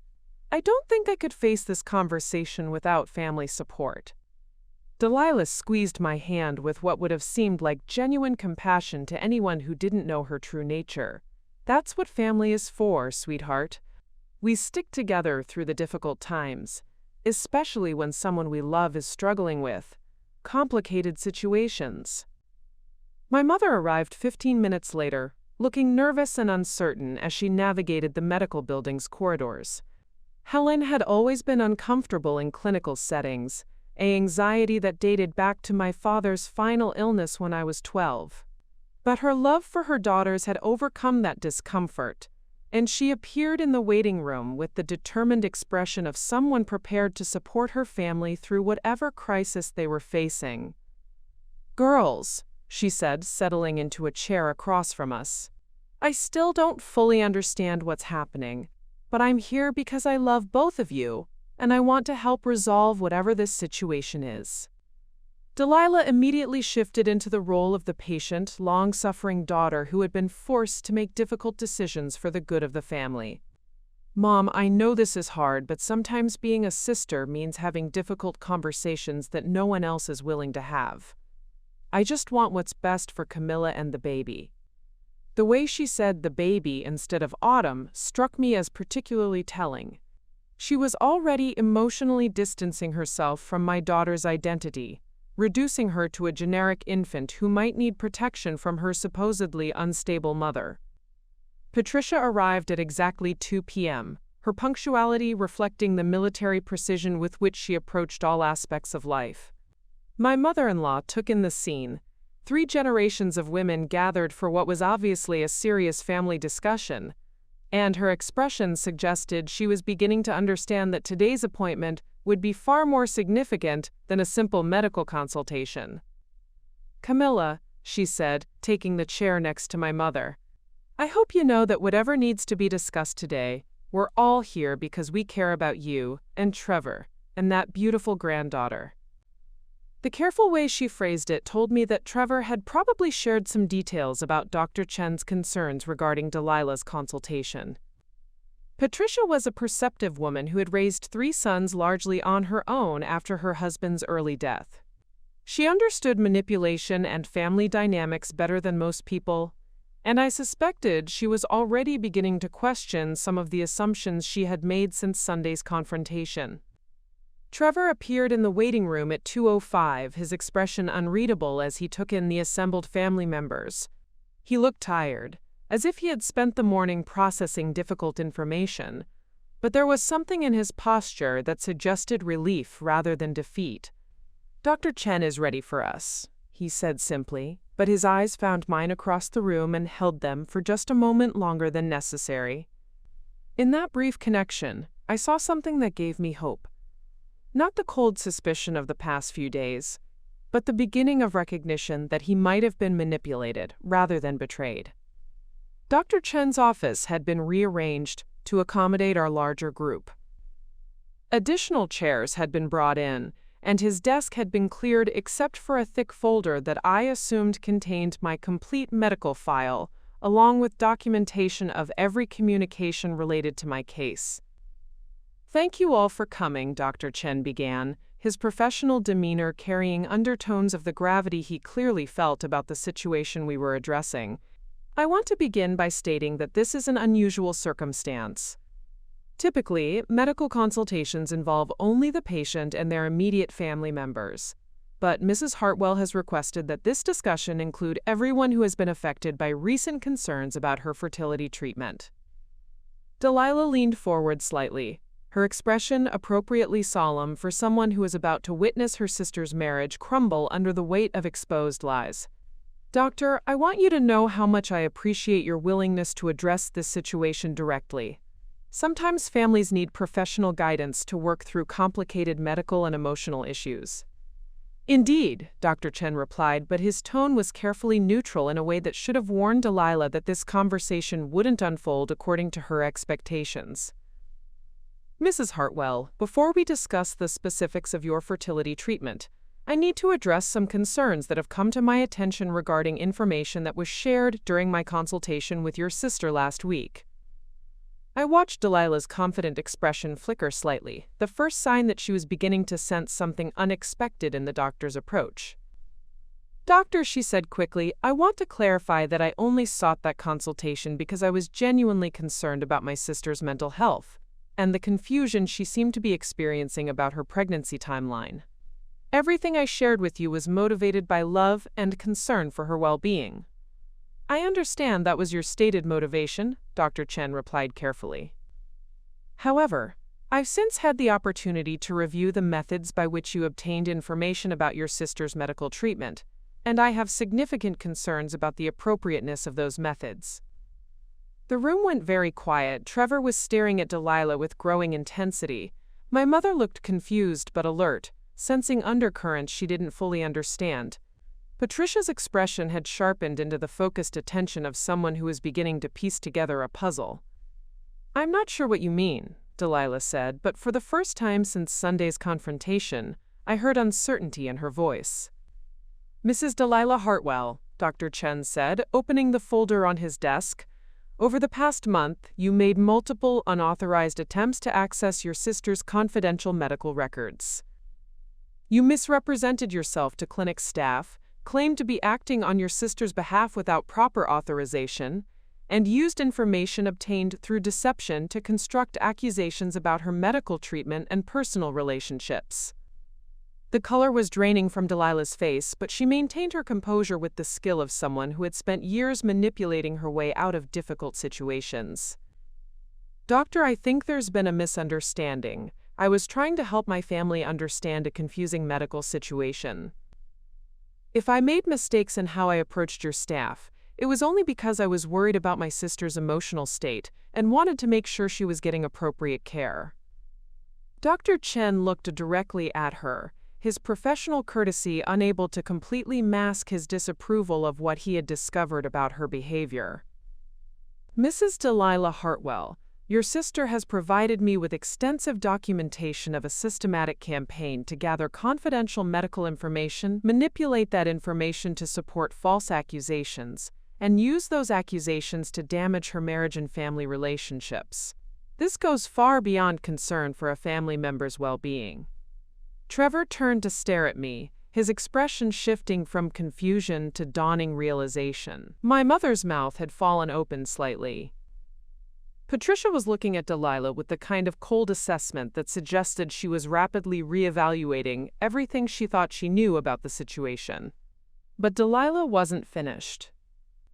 Even faced with exposure, she was calculating her next move, looking for a way to salvage her position or at least minimize the damage to her credibility.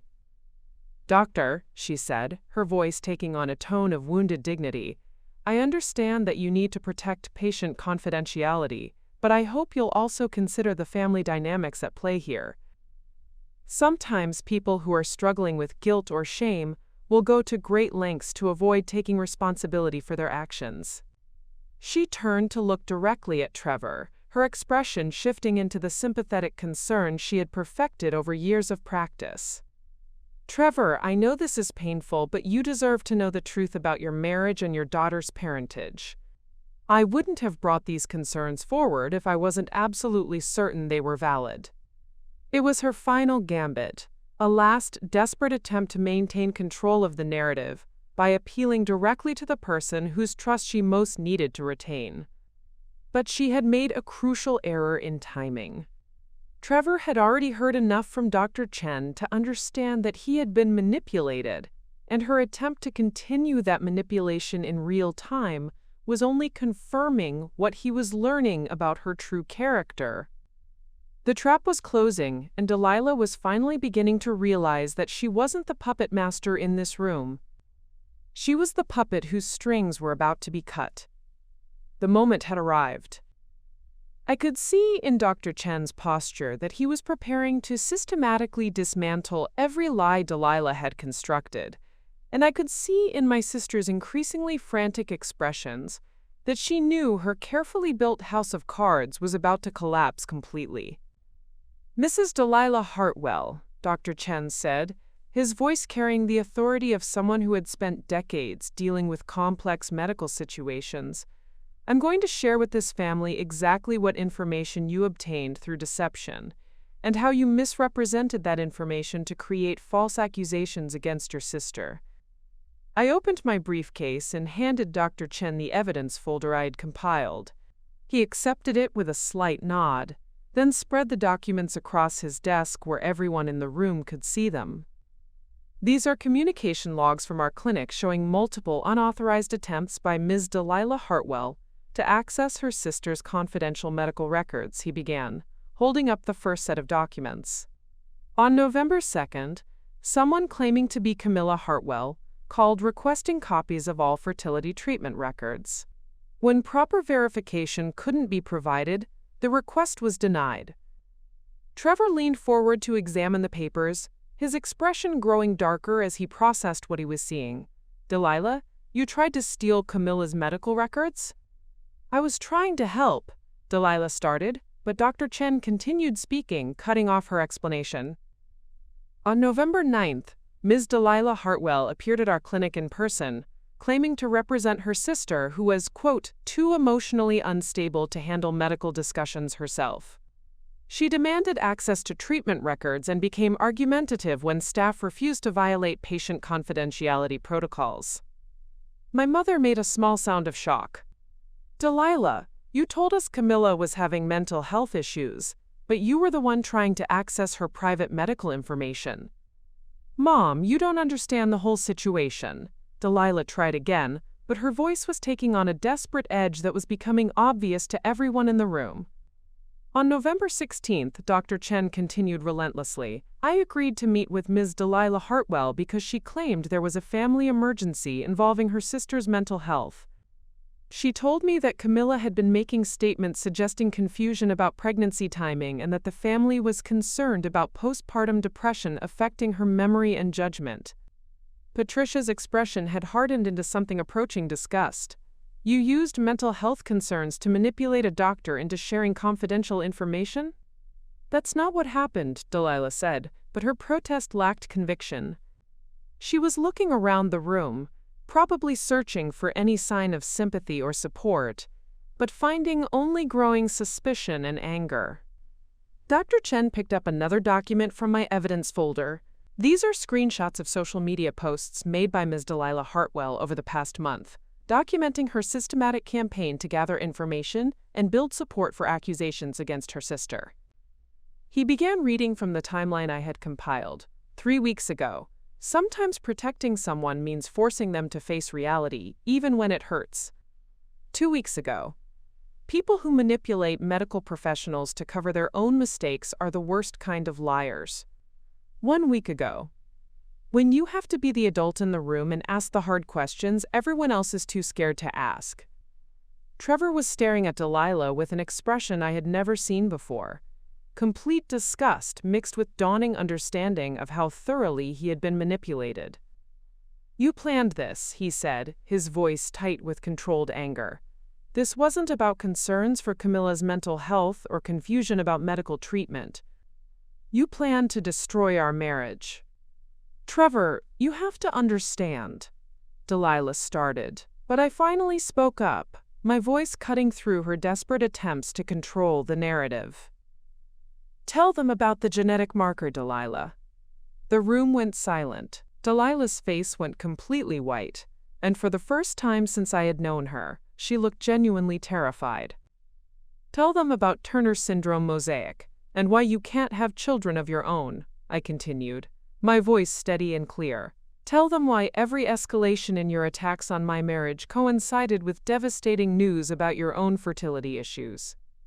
Dr. Chen looked down at my evidence folder and found the genetic testing documents I had highlighted.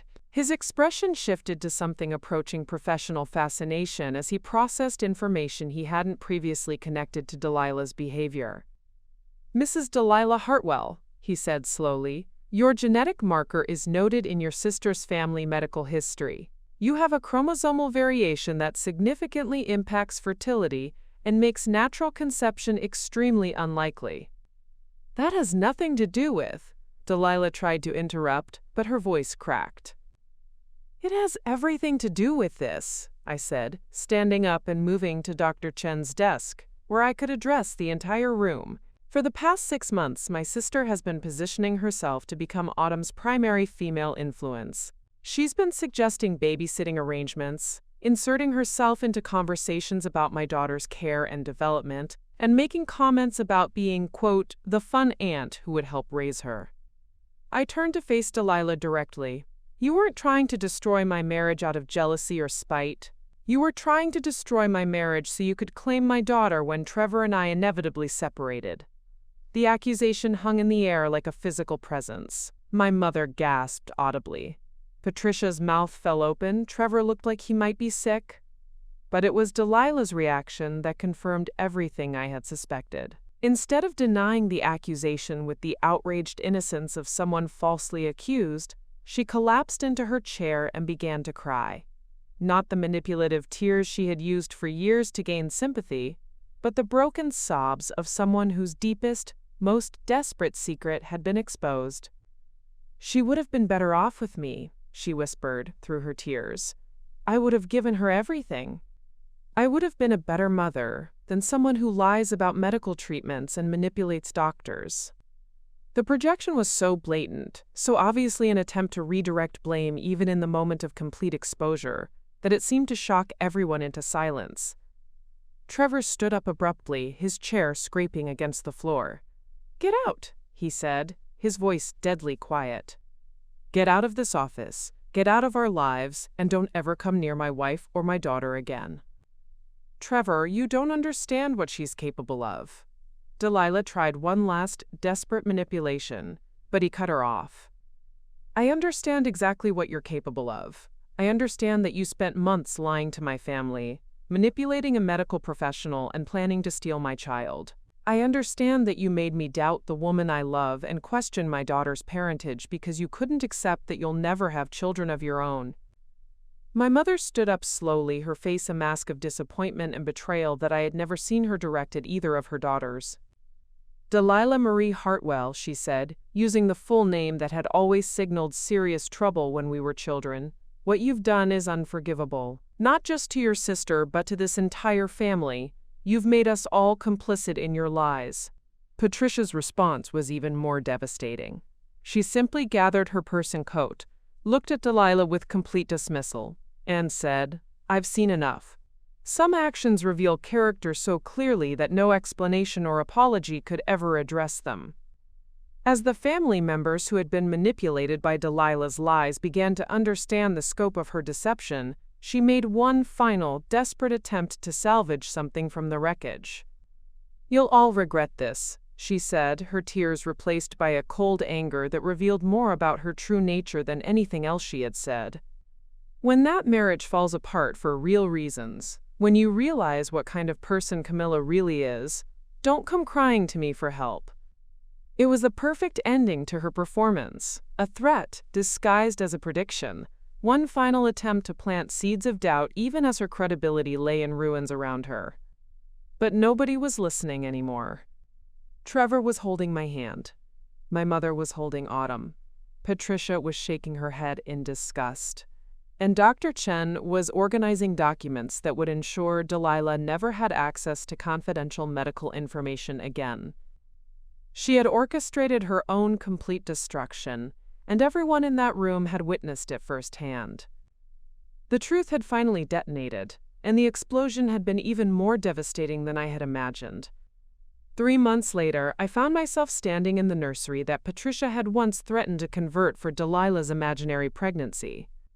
The afternoon sun streamed through windows that I had painted soft yellow last weekend, illuminating walls covered with Autumn's artwork, the finger paintings and handprint crafts that 9-month-old babies create with enthusiastic mess and pure joy. This room that had once been threatened by lies was now filled with the authentic chaos of real family life. Autumn was sitting in her high chair, systematically destroying a banana while babbling happily to herself. At 9 months, she had developed a personality that was unmistakably her own. Trevor's determined focus when she wanted something, my stubborn independence when she didn't want help, and a laugh that could fill any room with warmth. Watching her navigate her small world with such confident curiosity, I marveled at how close I had come to losing this simple, perfect normalcy. The legal proceedings had concluded 2 weeks ago. Delilah had been charged with medical fraud, identity theft, and harassment, charges that carried both financial penalties and a permanent restraining order that prohibited any contact with our family. Her former employer, Westside Medical Group, had terminated her immediately after discovering how she had used her professional access to healthcare systems to facilitate her deception campaign.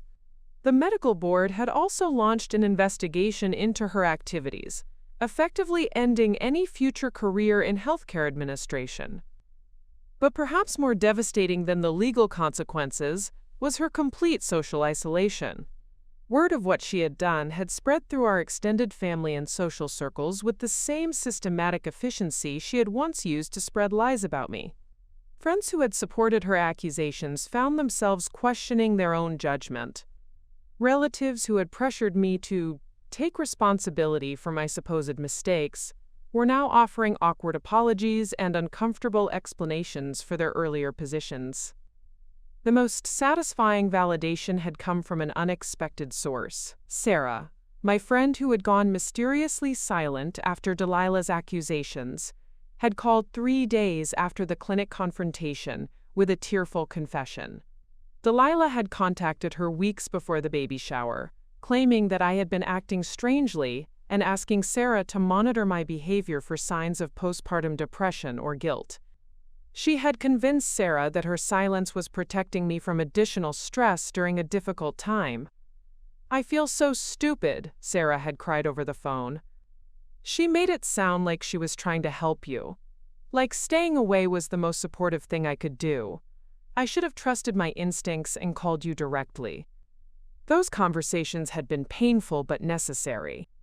Each friend who came forward with their own story of how Delilah had manipulated them helped me understand the true scope of her campaign.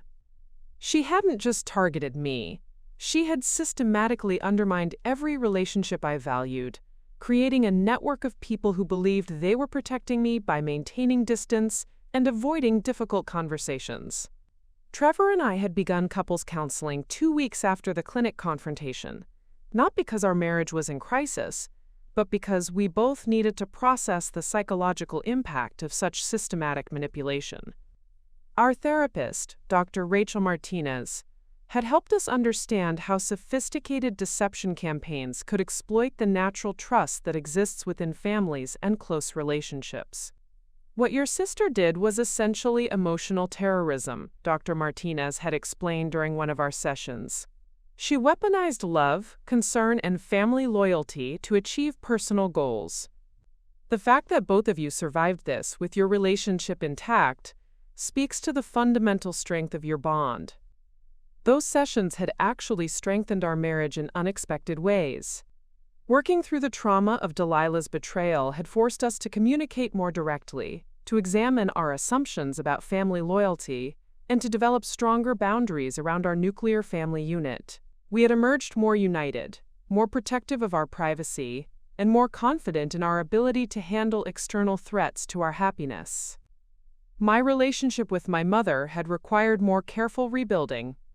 Helen had struggled deeply with guilt over her initial willingness to believe Delilah's accusations and her failure to support me during the most difficult period of the crisis. She had spent weeks apologizing and trying to make amends, bringing dinner every evening and offering to babysit whenever I needed a break. "I failed you," she had said during one particularly difficult conversation. "I was so focused on keeping peace between my daughters that I forgot my responsibility to protect the daughter who was being attacked." But time and honest conversation had helped us move beyond guilt toward a stronger, more authentic relationship. Helen had learned to recognize manipulation tactics that she had previously dismissed as family drama. More importantly, she had committed to direct communication, rather than the conflict avoidance strategies that had made her vulnerable to Delilah's lies. Patricia's response had been characteristically direct and efficient. She had cut off all contact with Delilah immediately after the clinic confrontation and had never expressed any doubt or regret about that decision.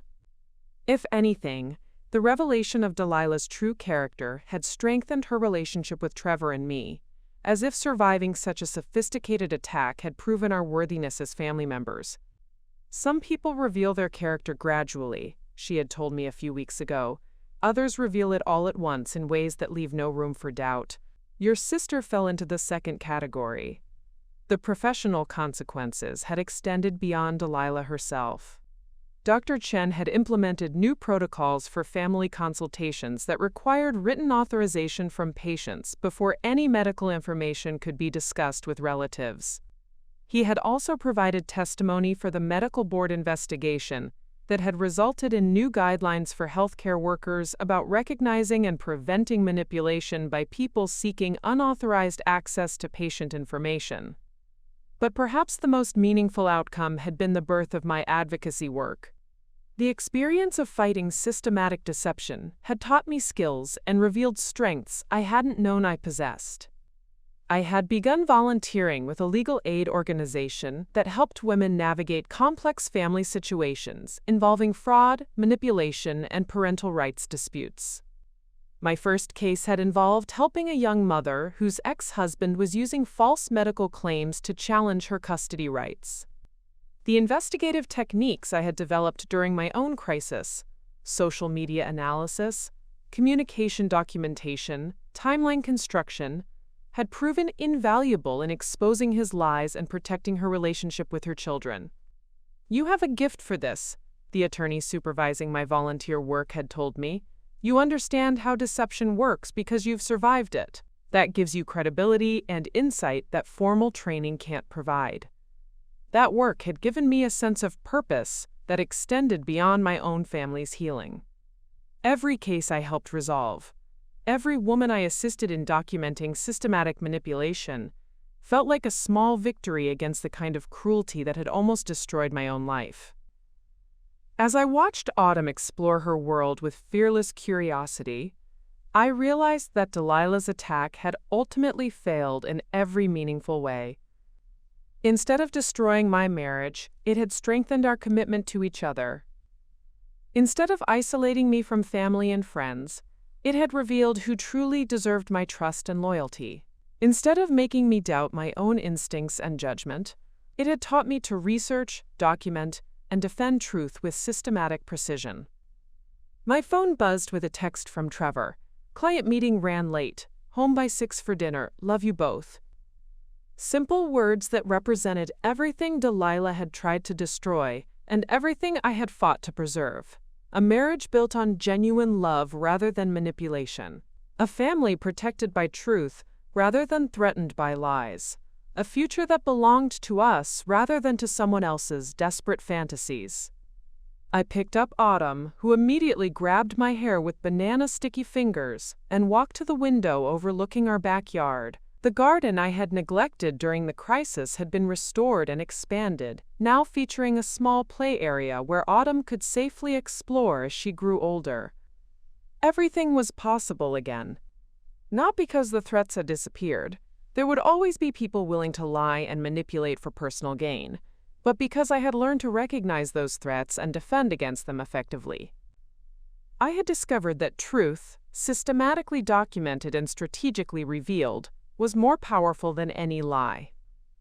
And I had learned that the best revenge against someone who tries to steal your life is to build an even better life than the one they attempted to destroy.